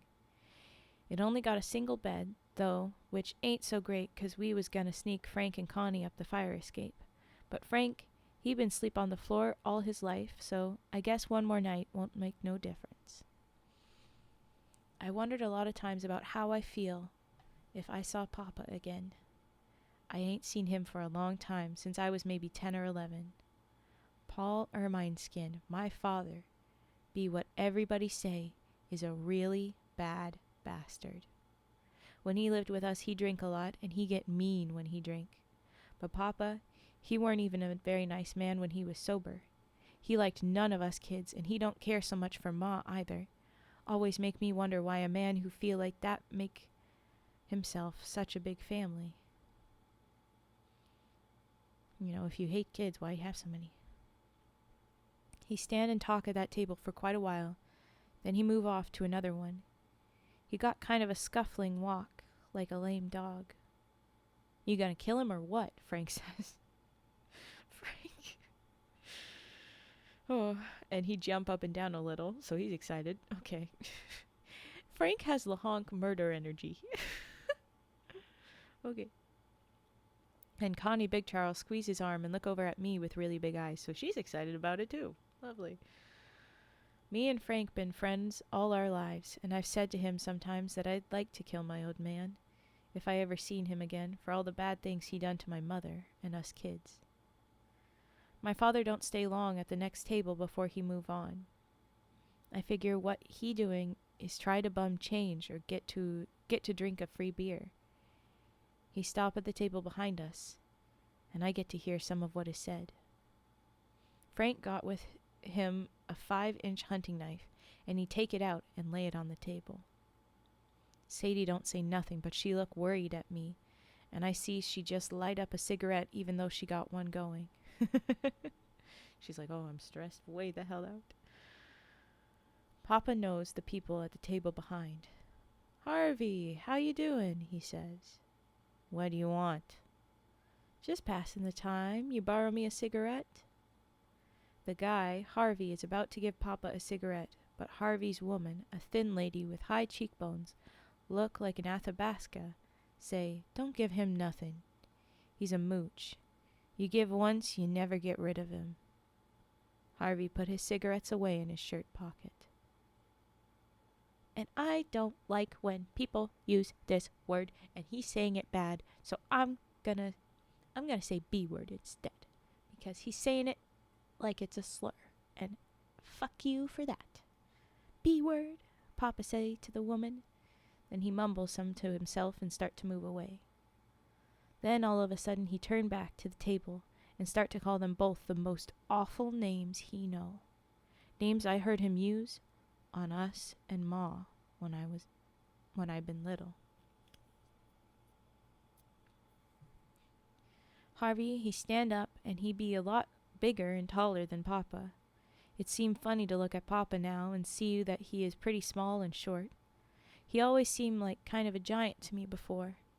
I must be 4 or 5 inches taller than him and a lot stronger built. Hell yeah, Silas. Him and Harvey argue for a minute, and the woman be busy cursing him out good. Then Papa slap over a couple of beers, the glasses break, and they go all over the woman. Oh, Harvey hits Papa. I saw your message. Harvey hits Papa with a pretty good right hand, make him stagger back and fall hard. Well, I hate to spoil it, but we do see him in Moccasin Telegraph, so we know he's not dead. Papa survives. Anyway, okay. Harvey hits Papa with a pretty good right hand, make him stagger back and fall hard. This kind of surprised me too, 'cause they still tell around the reserve about how Papa was about the best fist fighter there was. He got old, maybe. Harvey goes after him in case he gonna get up and fight some more, but Papa just lie there while Harvey give him a couple of kicks to the shoulders, and then walk back to his table where the woman's still cursing and wipe beer off her clothes. You gonna go help him, Silas? Sadie say to me. No way, say Frank, shaking his head. I sure feel funny. My hands are kind of shake even though I don't want them to. For the first time, it make me feel some good that Papa get back some of his own. I hardly know that I'm doing it, but I get up from the table and go over and help Papa get up to his feet. See, Sadie knows him. I take him to a table for two over by the wall. When I'm holding his arm, it feel all skinny, like a bird feel under its feathers. I signal the waiter for another beer. He set 2 in front of me but says, "We don't serve this guy in here, he's a troublemaker." "It be okay this time," I say. "This here's my Papa." After I say this is the first time that Papa look at me. He smiled a little. "Hi, it's City." He was really asking for this one. Yeah. "By God," he says. "Silas, I don't know if I'd have knowed you or not." Neither of us know for sure what to do, so we shake hands across the table. His is dry as a handful of brown leaves. He got some blood trickled down off the side of his face, but he don't seem to notice none. His eyes seem pretty small, but in the middle of them it looked like he got shiny nails pointing out. Oh, Silas. The way he describes eyes really says what he thinks of people every time. It's interesting. "If I had some money, Silas, I'd buy you a beer." "It's okay," I say. We talk for a while. I point out Sadie to him, and she give us a little wave with her hand. I see that Papa ain't so drunk as I thought, but that it just seemed like he is awful tired. He got a bad cough, and it seemed to me that his mind wanders sometimes. "I never seen the baby," he say. "Ma named her Dolores. She is start third grade this fall. Got most of her front teeth out. She look like a little pumpkin when she laugh." "Ileana used to be like that. I used to shake Ileana on my knee. She was a pretty little girl, used to hug my neck and kiss me." Then he kind of shake his head. "I heard she got married. She live in Calgary.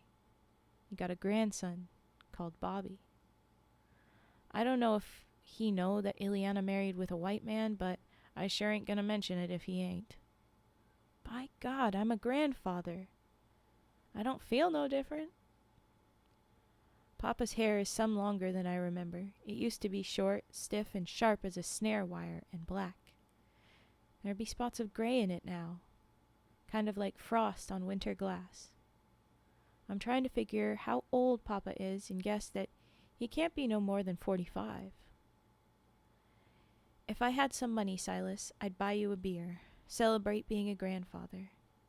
He smile at me when he say that, and I can see that in a lot of ways I look like him. "You borrow me a cigarette?" I put a couple in my shirt pocket and push the pack over to him. "I remember when I was a young guy like you. Used to have some good times, go to the dances at Blue Quills or over to Bittern Lake Hall on Saturday night. Lots of the young girls used to go after me in them days. I remember one girl with a yellow scarf in her hair, ... I don't think it was your ma. I was gonna do a lot of things in them days, ... Own my own place, and something special that I used to dream about, ... He stop and cough a long time, then he take a drink of his beer. "Then I got married to your ma. Susie was a pretty girl, good Catholic too, went to the convent school. A man's gotta have him a woman. I see you got yourself one, not near as pretty as your ma. Susie used to look at me like that once. Bet you never figured that, huh, the way we used to fight?" We sit silent for quite a while before he speak again. "You don't think much of me, huh, Silas?" I don't know what to say, so I don't say nothing. I just order us up some more beer. Don't think I don't feel bad about what I done. It just that I don't know how to be no different. I met Bertha Caffrobe one time over at the Cecil Hotel. She run off to the city and left Gus with 8 or 10 kids. Well, Paul Ermineskin, she say to me, guess you and me, we pull an even team. We both had bad buggers that nobody want around. We both bad buggers that nobody want around. That would be impossibly awkward to respond to. It would be. Guess you really hate me. How do you respond to that?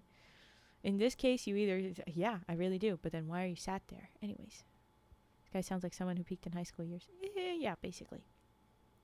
And then was awful after that. Okay. But that girl, we both bad buggers that nobody want around. So we get drunk together and get a gallon of wine in a room. And when we real drunk, we cry for our kids that we run away from. You cry for the kids you run away from. But we know deep down that we wouldn't go back even if we could, neither of us.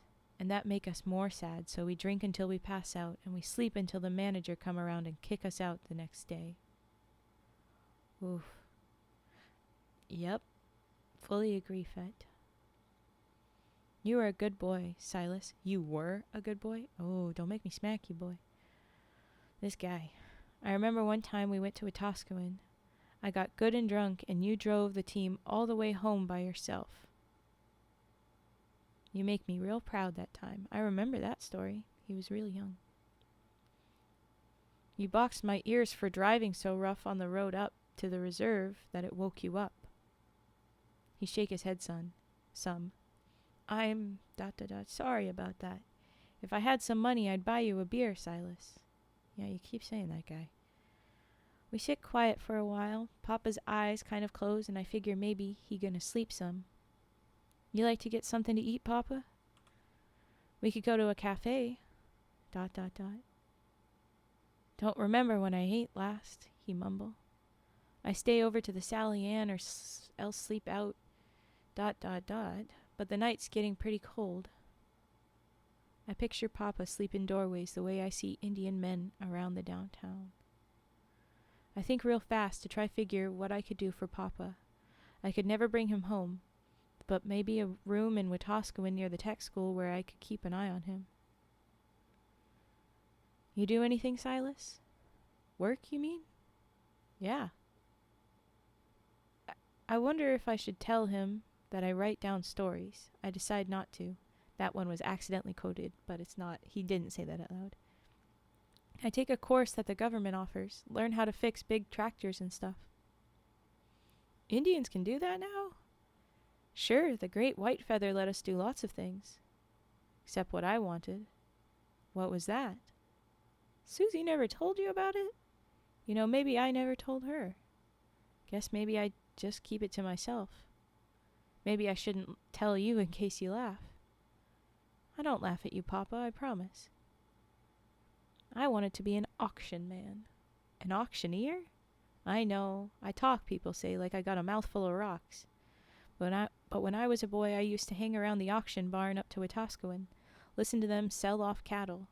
When the auction man be talking fast, it'd be like the chants that the dancers do when we have ceremonies on the reserve, or like the sounds that medicine men make over sick people. When I hear it, I get all shaky inside and all excited, too. I figure that instead of really do the auction singing, that I get a job around here, so I could be close and maybe someday learn... But the guys there don't want no Indians around. They say I steal from them. That be why I did later on. I got put in jail for that. Sometime here in the city, I go over and just hang around the crowd at O'Hara auctions. Pat O'Hara is a pretty good man. He used to let me work a day now and then, unload trucks, but I don't think I could do that no more. I'm getting pretty tired these days. I sure would like to do something for Papa. Still, I remember the bad times too. Times when we kids hid under the bed so he couldn't get at us. Time he left for good, he broke up all the dishes in the house, throwed them through the kitchen window, them that he didn't smash on the floor of the stove. Ma was big with her baby, like she was holding a wash tub in front of her.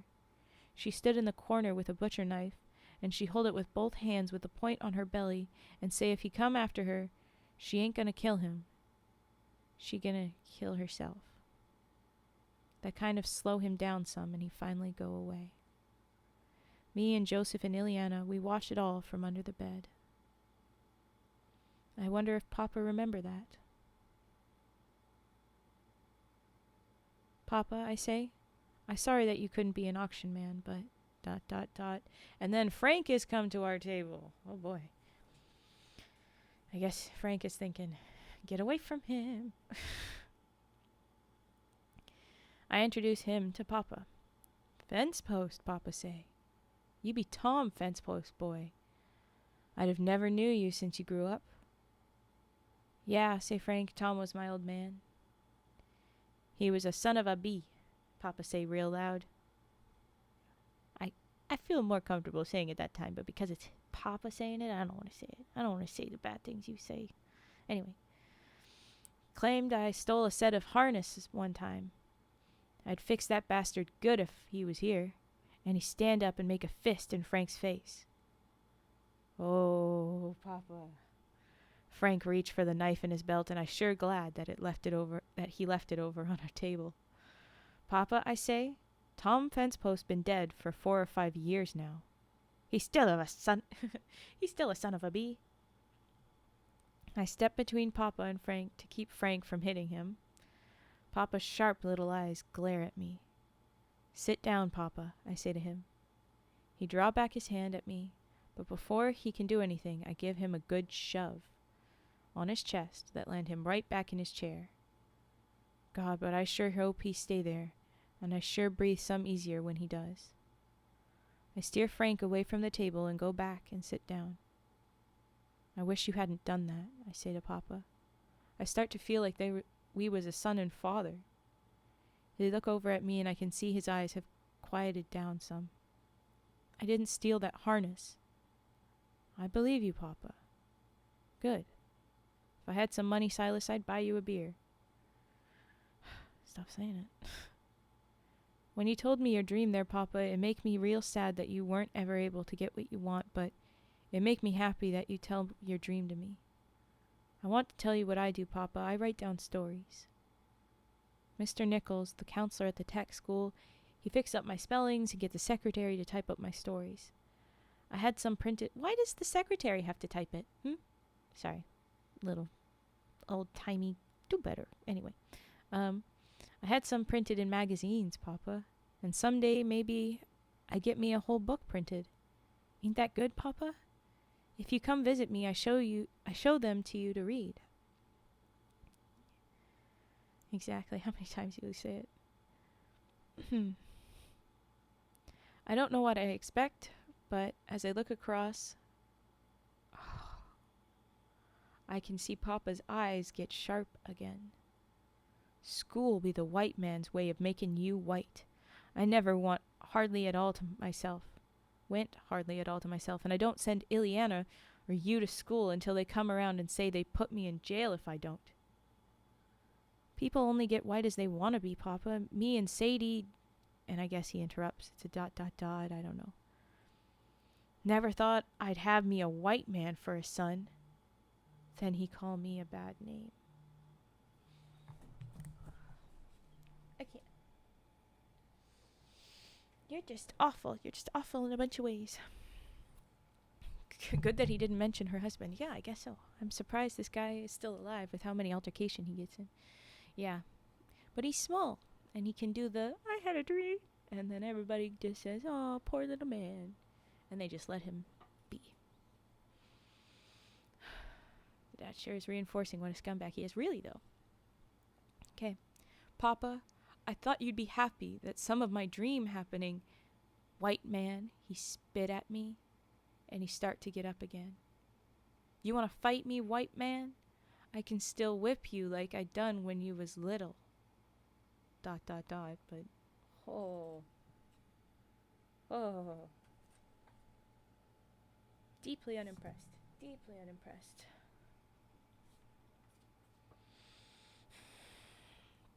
We standing in front of each other.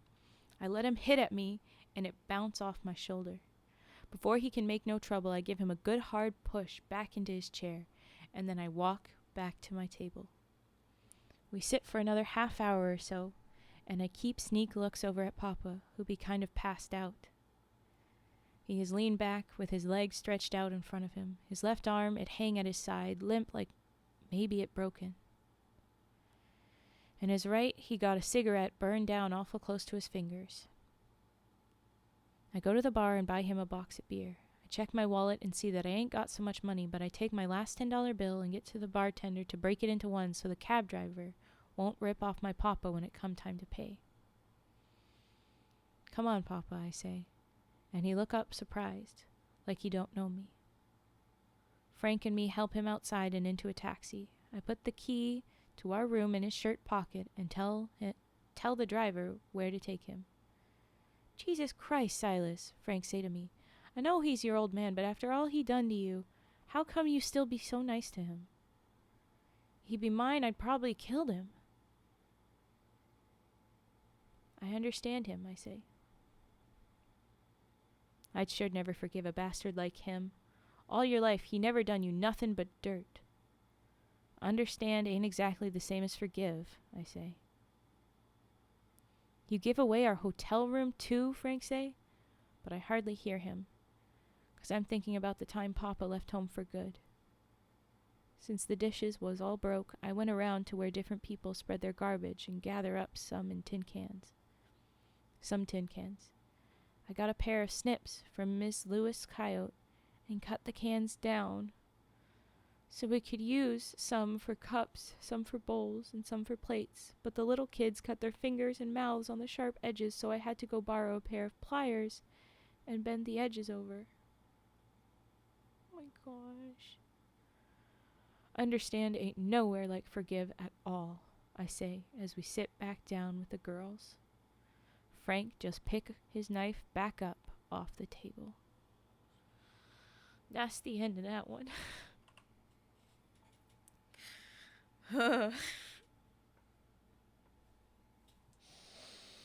I knew we needed to read that one though, right? Like, it's a tough one. But oh, it's so good. It's so good though. WP Kinsella, you little shit. Hi, Ignis. Oh, why did my model face plant? What are you doing? What are you doing, lady? You're a mess. Get your shit together. Okay. Wow, though. Wow. Am I right? I wish I had root beer and Pringles. I want root beer and Pringles. I could. It's so silly, but I was looking at Throne because I was like trying to find things. The mic at one point, I was trying to find that. And they have like Pringles and stuff, and it's so silly to me that they have little snacks that you can order, but it's at the same time like that's exactly what you want to send to your streamer. You just want to be like, here, have a little snacky. The problem is that it doesn't arrive like right then. It arrives late, you know, and so it's like, oh darn. But anyway, I thought that was cute and silly. But well, okay. Just real sad sort of way. Very real though. Yeah. Oh, Pringles. Oh, it arrives late. Well, I mean, like, it would probably take a day or two at a minimum, right? And it takes more for certain places. And so you could order the snackies, but they wouldn't arrive very quick. So, darn. But yeah. But it'd be cool. It would be nice. Anyway, okay. That was that. That was dreams. My goodness. I'm just. Oof. I need one of the chill things. We're gonna go with our triggers now, and I'm gonna start with Kalimba, cause it's just a little chill out thing. Put your brain in a different place. So let's start up with Kalimba for the triggers. Here we go.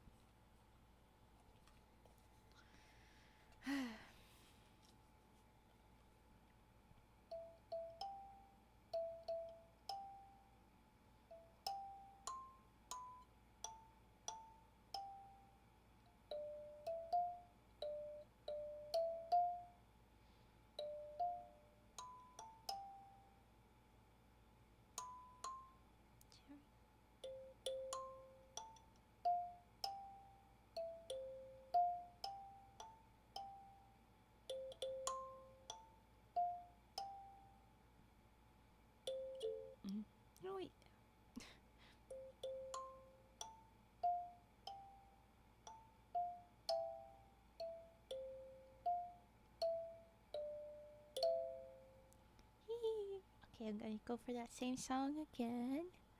Let's get it hopefully a little tighter and neater.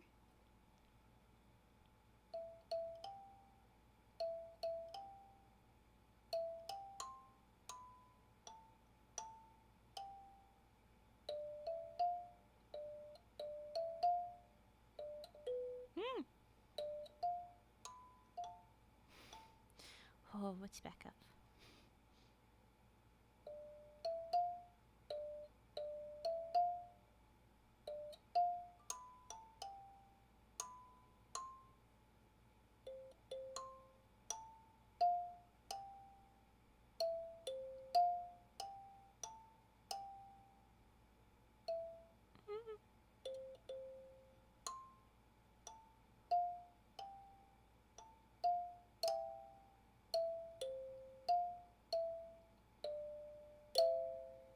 There we go. Little lullaby. For those of you trying to eeps after that sad, real story, there's a good eepy song. Next I have sniffs and card dealing, scissor snips and rage puffing. I think I'll do sniffs and rage and then card and scissors. Yeah, I think so. Okay, sniffs time. Let's do sniffs.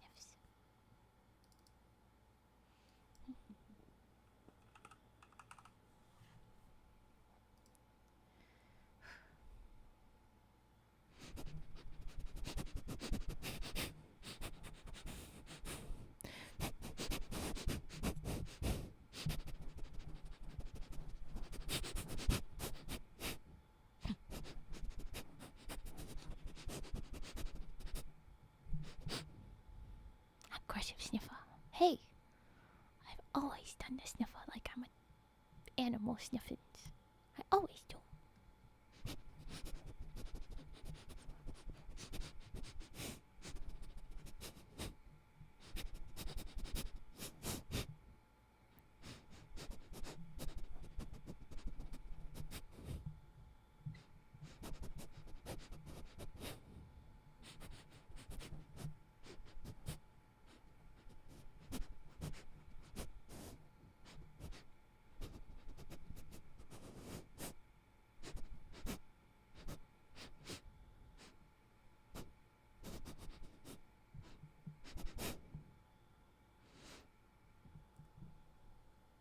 Ta-da! That was Sniffles. Yes, the little cat sniffer. I love that you can see the little teeth at the bottom, at the end. The little kitty. Okay. Yes, I said I do rage puffing now. Ugh. Ugh. Let's do rage puffing.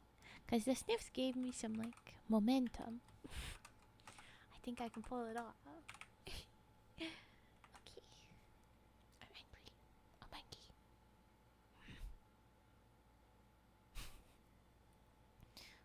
Okay. Ah, why, Milo? Stop doing it. What I did? You can't. I mean. No. But I. Huh?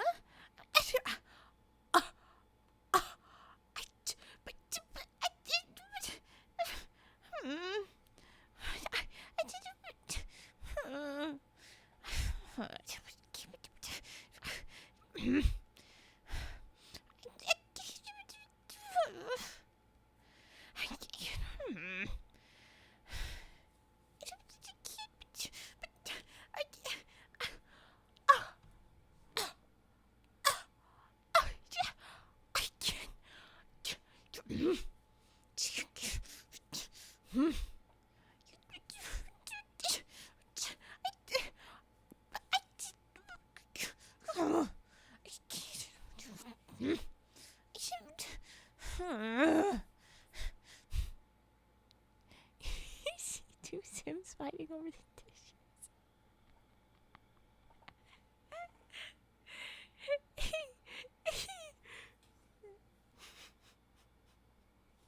I like that. I like that version of it. I'm not sure what I came back to. Obsidian malfunction?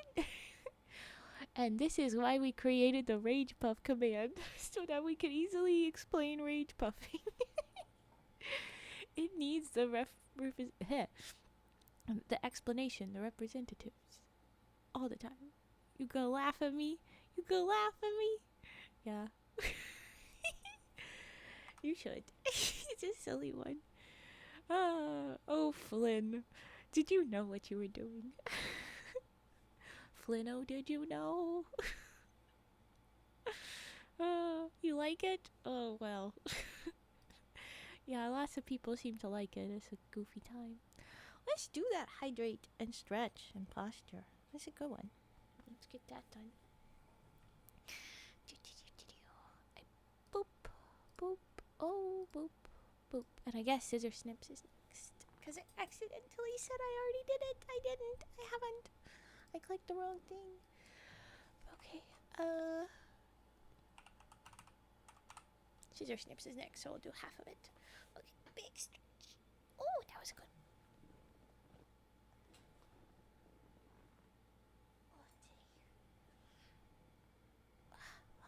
Okay, that was good.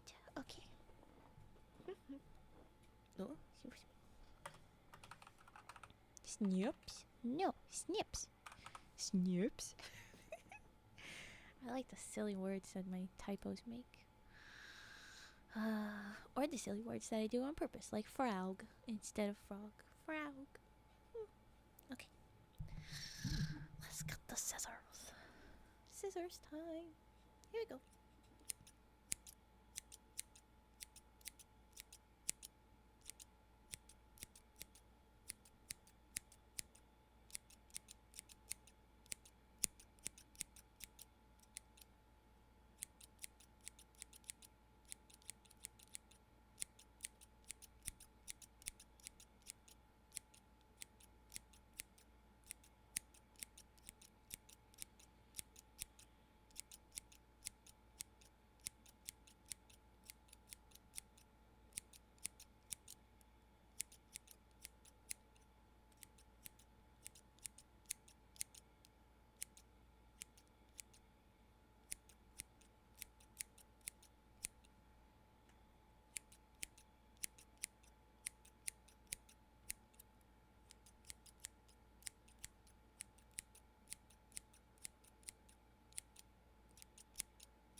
There was our scissors. I believe next is card dealing. Oh, but we have an ad starting. Okay, I did not manage to snooze. I did not give warning. I didn't see it. I'm sorry, I'm sorry, I'm sorry, I'm sorry, I'm sorry. The people that hear me saying I'm sorry, though, are not the people that are affected. So I messed up, I messed up, I messed up. Uh-oh. This is no good. This is very bad. But in the meantime, I guess I'll move my mic, because it gets mean. I'll go ahead and mute and move my mic now. Oops.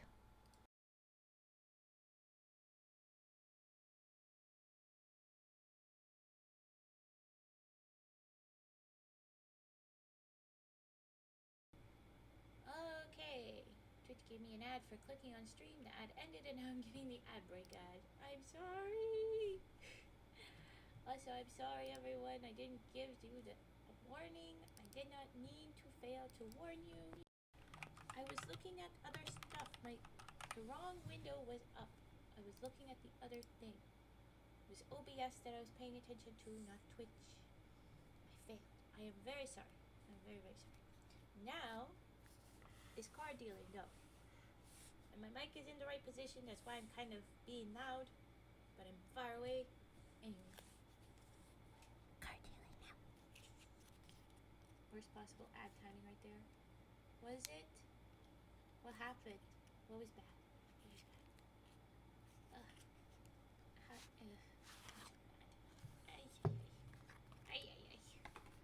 I did it. I'm being a bad streamer this week. I let you guys get the brunt of a very angry mic.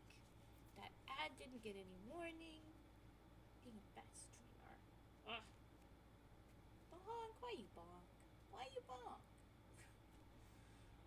And Mask is just gonna come back with a scream emote. You just know it. That's what Mask does. The emote. La bonk. Yep, is La bonk. Okay, but I do card dealing. Here we go.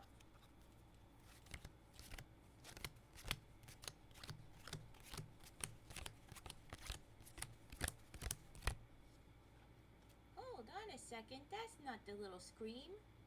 That's the red panda. Well, now I'm not gonna. I should have known. I should have known. Okay. Sorry. I like it. I like it a lot. The little screaming emote. Sometimes now, Mask, when I think of you, that is your face. Even though it is not your face. Okay. Like, I need to do the card dealing. Okay.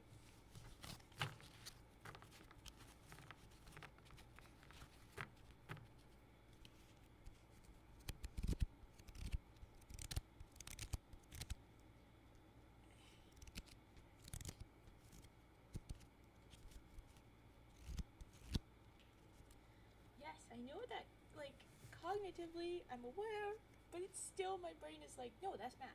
It's that face and a little red panda. That's all.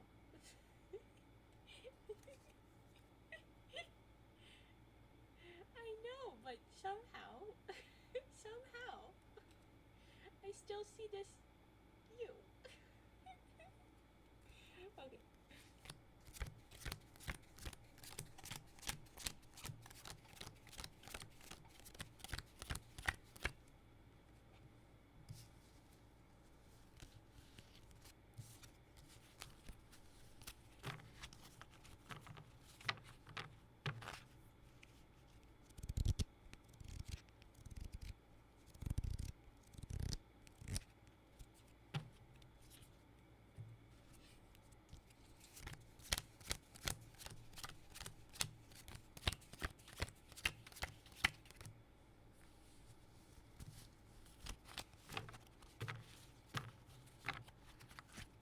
Oh, you want us to give you red? How about I give you red blood? Insert frog with knife here. Stop trying to steal animals. You kidnapper. Stop bonking me and I might. It could be a gift. If you were nicer. Hmm? Hmm?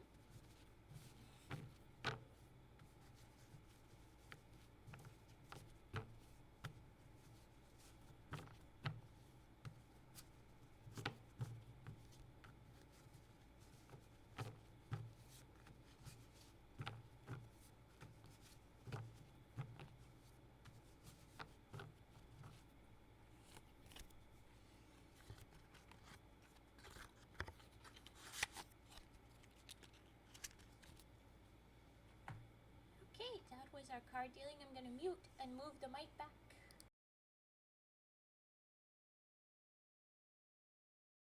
Glad I muted. It did a pop. Okay. Yeah, I usually don't talk during my triggers if I can avoid it because I want you guys to be able to fall asleep. But card dealing feels like your dealer would maybe do small talk and just be like, yeah, you whatever, dude.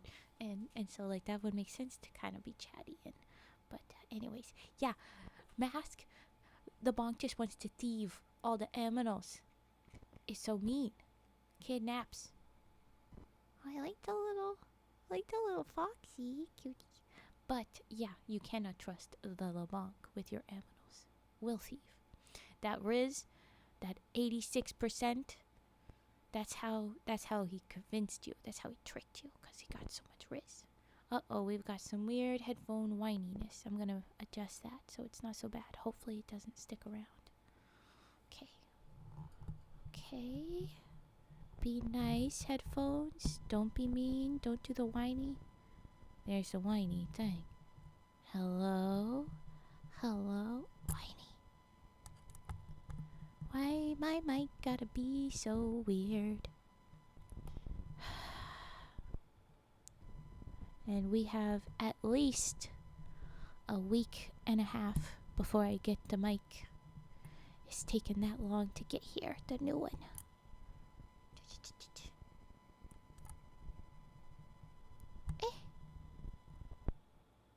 Oh? Okay, it stopped. I'm so over it. Yes, the honk used his charisma. Roll charisma, and he did. And he did good. And now that's how he convinced you. Yeah. Okay, no, we're not having this screamy little thing. I would prefer to not even hear my voice in my ears. If it means that you guys do not get the icky whininess. Too high. Well, that is a big high number. You know, hate is pretty close to love. You know, maybe mask doth protest too much. Okay, I'm gonna try headphones one more time. And if no work, I give up. Oh, it no work.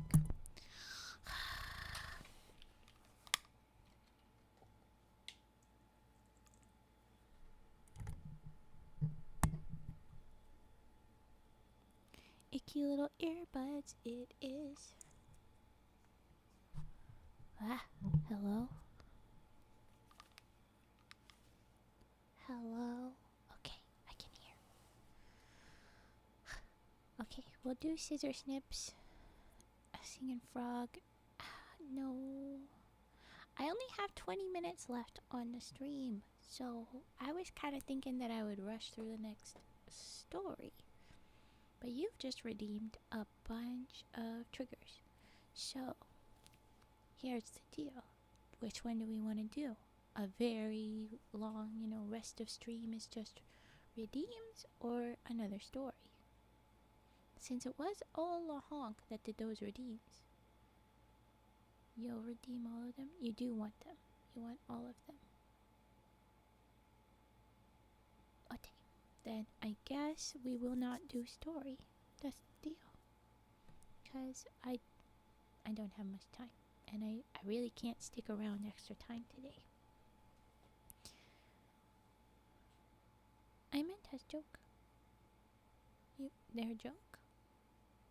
No story. Yeah, it seems that there's gonna... Give me my points back and read, dear. Give me back my money, dear. Okay, then I will refund you. Maybe we'll do one of them later. Aw, thank you for loves. Because the next story, it has an interesting title. I'm excited about it. Really hit her with the deer. It really did. Next one is called John Cat. I don't know what that means, but here we go. Okay. This will be the last story. Try and go quick.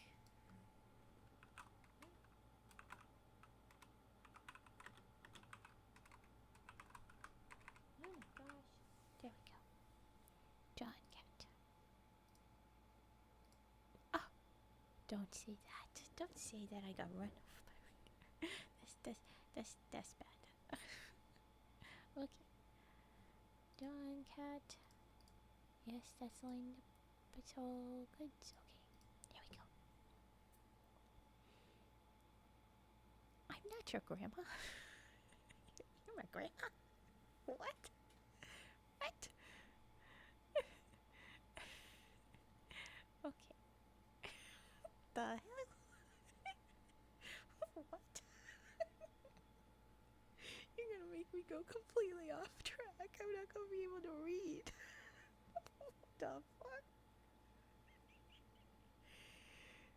I ate my grandma. I'm just in my voice. My grandma? Oh, your grandma? I ate my grandma. Okay, I'm gonna read the frickin' story, okay? Alright. John Cat. No, let's not eat grandma. It's John. Oh my gosh. Oh no. Okay. I'm gonna ignore you. I have to ignore you. I have to ignore you. Nice lung. What do you mean lung? Oh no, I can't. Come on, Raven. We can focus, right? We have less than 15 minutes. Lunch? Lunch? It's a nice lunch. Grandma would be a nice lunch. Oh, no, no, no, no. Okay. Ah! Alright. The bar have so many farmer customers that cow manure be the first thing you can smell when you walk in. Marvelous. Okay. Alright. It be a dark place in a town I forget the name of, with no windows except for some glass blocks up high that you can't see through. Okay, where are they? You don't know the name of the town. Where are we? Only hold 25 or so people, and tonight not even half the table's full, so we've got maybe 10 people around. Me and my friend, Frank Fencepost, shake the snow off our boots. We only have to walk about half a block from where we parked the truck, but it enough to make us pretty cold. The gravel road we drove in on be kind of pearly white, and even with rocks in the back of the half-ton for weight, it still skids some on us. Ooh. Okay. We pass in through the Peace River country on our way to a lumber camp supposed to have jobs for us, and stop for a beer at this little farm town. How far until we get to Keg River? I asked the waiter, but he just plunked down a couple of beers and pretended he didn't hear me. Well, I don't know what that means. Are you in Keg River? Is that why? The tabletops are 3/4-inch plywood and covered with cigarette burns. There is a table of 6 or 7 farmers, fat men in bib overalls and mackinaws. A couple of old men sit alone at separate tables, and over behind the farmers is a drunk Indian. Yep, the honk seems to have broken brain, but I can't give it. I have to read. I have to focus. I can do this. I have brain today. It's not bread. Okay, the drunk Indian. Ain't hard to tell he's drunk. He is laying at his table with his legs out front in funny positions, like the legs of a half-opened-up folding table. His head roll around on his neck like it held there by a loose spring. He got half a beer on his table and a cigarette in his hand that burned right down to his finger. One of the farmers tell a joke, and they all laugh loud, sound like 2 or 3 tractors start up at once. This wake up the Indian, and he stand to his feet and stagger some. He pick up his glass and walk on his rubber legs toward the farmers. That Indian be stupid drunk. He walk up to the table of farmers, his face all twist out of shape like it be under a couple inches of muddy water. He have his mouth open like he want to say something, though nothing come out but a kind of half laugh. His tongue roll around in the corner of his mouth, and some spit run down his chin. Oh, Jesus, is he back again? Say a farmer. As the Indian weaved toward them, he raised his glass up in the air. I think just for balance himself, but a big farmer figure the Indian is gonna hit him. So he stand up and paste him a good one to the chin. Maybe he was toasting to them, I don't know. The Indian drop like a sack of potatoes when you empty it. His glass break, and he lay there on the snow-dirty floor in the beer and broke glass. He groaned some and make a choking noise. Fuck, no. Give me a hand with him, Charlie, one farmer say to another.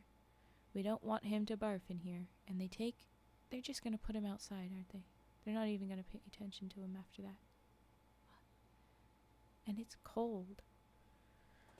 Oh, no. They take an arm each and drag the Indian on his back over to the door and throw him outside. A cloud of steam come in as the Indian go out. The farmers clump back to their table. As they go by, they look at us like they dare us to say that they done the wrong thing. We finish up our beer and clear on out of there. Outside, the Indian lay on his stomach in the snow.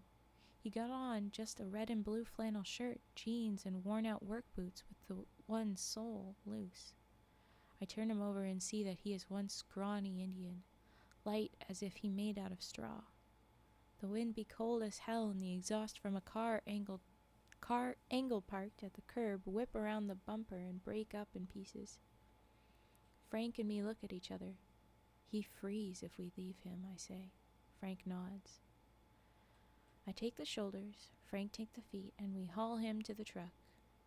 First thing he do is throw up all over the dash, the seat, the floor.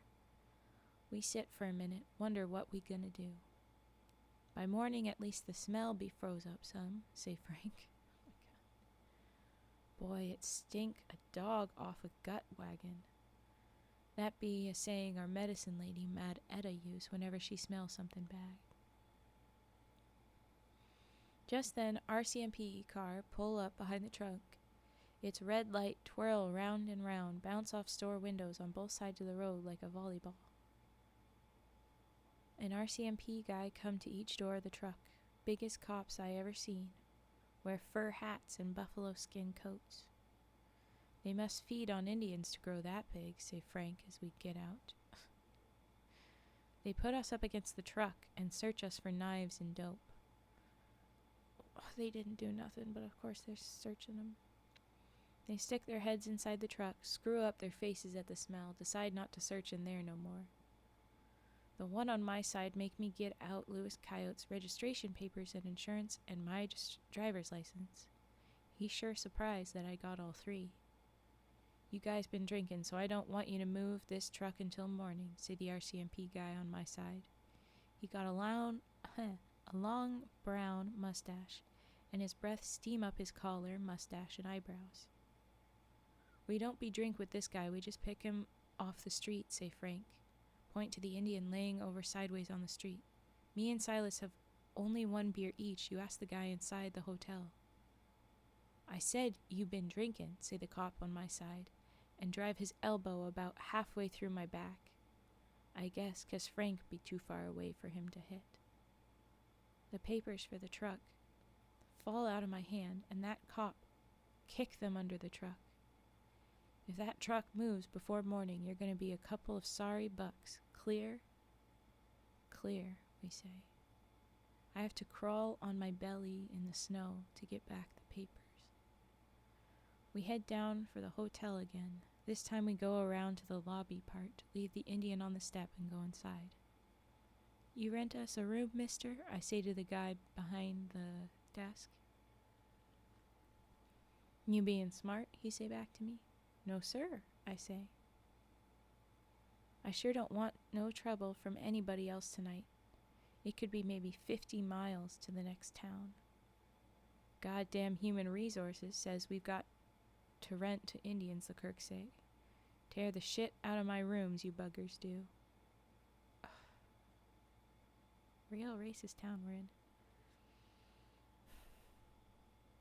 We try to be careful, I tell him as he sign me and Frank up. We got another guy out on the step there, say Frank. One who don't feel so good.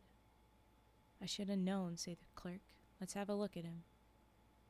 We bring in the Indian, lay him on the floor in front of the desk. Where'd you get him? He's been bumming around the town the last few days. You relatives? We sort of brothers, I lie. What's his name? We don't know. Look in his clothes. Can't register him if you don't have a name. I dig in the back pocket of his jeans and find a slip of paper from the unemployment. Say his name be John Cat. That'll be $2 extra, say the clerk, and if he pukes, you gotta clean it up. We know, we say. The room smelled like it'd been closed up for a long time. It got a bed with a dark green spread, a dresser, a little table, and a silver-painted radiator that makes noises like somebody banging on it with a wrench. Everything in the room, even the dark brown linoleum, got cigarette burns on it. We first hold our Indian over the sink, see if he want to puke some more, and when he don't, we lay him crossways on the bottom of the bed. He mumbles some and swing his arms at me and Frank while we do it. John Cat have that rotten sock smell about him, like a people that ain't washed himself for a long time. We try to decide what to do with him. Can't think of nothing, so we leave him across the bed there. Me and Frank scrunch up our legs and get under the covers with our clothes on. "Who the hell are you guys?" be the first words John Cat say to us in the morning. "You was sleeping on the street," say Frank. "We don't figure you look good froze stiff, so we brought you in." John Cat be probably around 30 or so. He got a long, thin face, hair that stick out all ways, and look like it been cut by himself. You can hardly tell if he got any lips, and his mouth be full of yellow teeth look like they climbin' over each other. "I was sure good and drunk last I remember," he say. We buy him and us breakfast in the Chinese cafe next to the hotel. When we tell him we headed up Keg River way, he asks to come along. Say he know the way to where we going and can give directions. This here country be one long way, must be 300 mile or more from where Frank and me come from. John Cat tell us he work in a camp around Keg River until a month or so. Got my pay and hitched down to Grand Prairie for a 2-week toot. Had a good one too, he say, and grin his yellow teeth at us. When we leave town, it be snowing some, lazy flakes that hang in the air like a swarm of white flies. 20 mile or so down the road, when we be on a long straight stretch with just snow banks on each side, I see the brake lights flash on a car traveling way ahead of us. That car swerve sharp, then speed up and be gone. When we get to the spot where the car swerve, I see a body lay up against the snowbank. I brake the truck to stop. What the hell? Someone got dumped in the road? Fuck.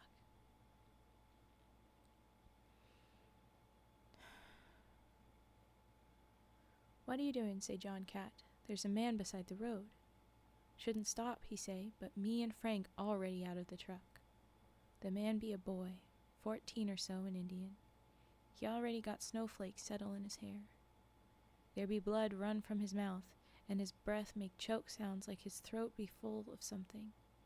I took one time this year St. John the ambulance man course. Hey, yay, he's got first aid.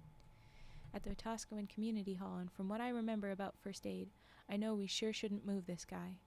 I look all around, but there ain't nothing but scrub tamarack and muskeg as far as I can see. The wind seemed to blow harder. "Let's get out of here, you guys," John Cat yelled from the window of the truck. "Boy's hurt," Frank yelled back. "Don't matter. RCMP come along, they blame you for hit him. We all go to jail or worse." "We gotta get help," I say. "You don't know this country. RCMP kill Indians that don't say yes sir loud enough. Trust me and go," John Cat insists. Headphones don't do this to me. I can feel my ribs hurt where that big constable hit me last night. We're running late. Oh my gosh, you guys. Okay. Frank and me talk for a while. We figure if nobody come by soon, that him and John Cat will stay with the body while I drive to the next town to call an ambulance. Oh my gosh, headphones. Oh my gosh. After 10 minutes or so, a pickup truck come out of the snow from behind us. I run out in the road and flag him down. If he could have got around me, he would have, but finally he stopped. "What's wrong?" He a white man, 45 maybe, got a lined face like he work outside. "Boy been hurt bad." "You hit him?" "No, we stopped." "How far to the next town?" 20 miles. "You going there?" "Yeah." "The boy hurt too bad for us to move. You call an ambulance. We stay with the body." "Sure," say the guy, but he is sure in one rush to get out of there. I figure it be more to get away from us than for hurry to call the ambulance. "He'll send the police," say John Cat. "You don't understand this country. They lock us all up. I seen it before." Oh my gosh. I'm just not going to be able to hear myself. Dang it. Okay. "Be quiet," I tell him. "Indians here is wrong even if they right. RCMP don't care about that Indian on the road. They just gotta blame somebody for hit him, and it be us." Another car come along. He just beep his horn loud and make me jump out of the way. Same thing happened with a car and a 4-ton truck come from the other direction. By now the boy pulled his legs most up to his face, and his breath come in little short puffs like a dog panting. We ain't got blankets or nothing. Frank and me look him over and decide that there ain't time for me to go for help, and that we gotta take the chance and load him up in the truck, drive for a hospital. While we go back to the body, John Cat move over behind the truck wheel and pull the truck up beside us. "What are you doing?" I say. "Oh, fuck you. John Cat, no." "What are you doing?" I say. I try to get in the truck, but he locked both doors and got his window open only a little bit. "I driving out of here," he say. "You can freeze or come along." They misspelt it. It's Freeeez instead of Freeze. Cute. Okay. "The boy need help. We can't leave him." "I do this for your own good," John Cat say. "Make up your mind, quick." I try the door. Try the door. John Cat move the truck ahead real slow and signal for us get in the back. I figure that all three of us probably freeze if we stay out here. John Cat keeps pull the truck away. All I have time to do is take off my jacket and lay it over the boy beside the road. We freeze in the back until the next town. John Cat stopped the truck at a service station and step out. "You guys can beat on me if you want," he say. "What I done keep us all out of jail, maybe for a long time." "It weren't right," I say. "According to you," say John Cat, "you guys been to school. White man learn you some of his ways. You got something to hide behind. I just a bush Indian do what he have to do to stay alive. It still wasn't right to leave him. What's right depend on where you at. Where you come from might be different." Maybe John Cat is right. I have to think on it. Just maybe. Across from the service station is a schoolhouse. I walk across and talk to an Indian kid about 10. I ask for $1. He'll take a message to the Mounties. For $1, he'll take a message to the Mounties. I tell him if they ask, it was a white man in a big car, give him the $1. Up the road a ways, the truck break down and it take us most of the day to get it wired together again. It snows so heavy we can hardly see where the road is. I pull off onto a rest area and we decide to sleep for a while. We got enough gas to last until morning and then some. When we wake up, the sunshine be sharp as pins on our eyes. Way down the road I see the blue light of a snowplow. Me and Frank slept solid as lumber. Only John Cat jump up twice in the night, yell loud and throw his arms around. Frank and me have to tell him where he is and that everything be all right. The end. Okay, I'm gonna try and hear myself again. Let's hope that the whining doesn't happen. But okay, so that was John Cat. Immediately the whining. Okay, well, I'm sorry everybody that that's happening. I have to go. I cannot stick around, so where's our raid? Let's get moving. But I hope you enjoyed those stories. That last one is such a toughie. Fail Sam, that's where we're headed. Fail Sam. I was hoping that story was going to end up being really long, because I was like, okay, give me 2 more pages, and they're out and they get to the camp, and then they find out about the dude.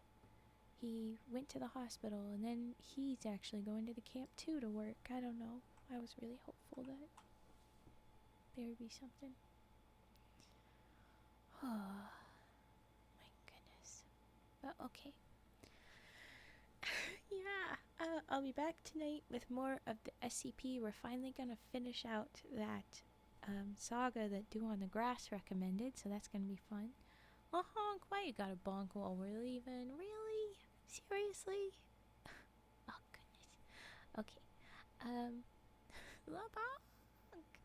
See, there's your little rage face. But okay, let's head on out. We're headed to Fail Sam, you say? Let's find Fail Sam. I found. Ooh, they have many people. They have very, very many people. Okay. And I guess they're using a radio. Ooh, okay. Alright, here we go. Oh, wow, that's a very big cozy frogweed. Alright, we have our messages copied. Then let's go ahead and say good night. Everybody take care. If you're headed to bed, that's good. Like I said, I will be here for... Oh, that's what I need to add.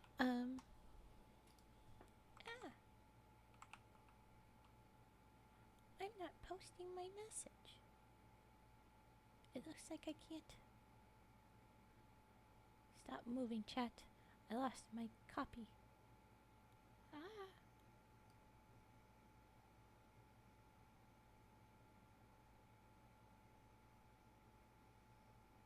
Wait. Okay, I lost it. I'm trying to fix it. No. Oh, are you kidding me right now? Okay, we're just gonna raid. I'm not gonna be able to save my message. Let's go. Let's raid. I will see you when I see you. I'm doing SCP tonight, so check that out if you can join us. If not, I will also be here tomorrow for more WP Kinsella stories. So, yeah. Alright, let's go. Let's go, let's go, let's go. Boop, ba-doop, ba-doop. And we are ready. Yeah, okay.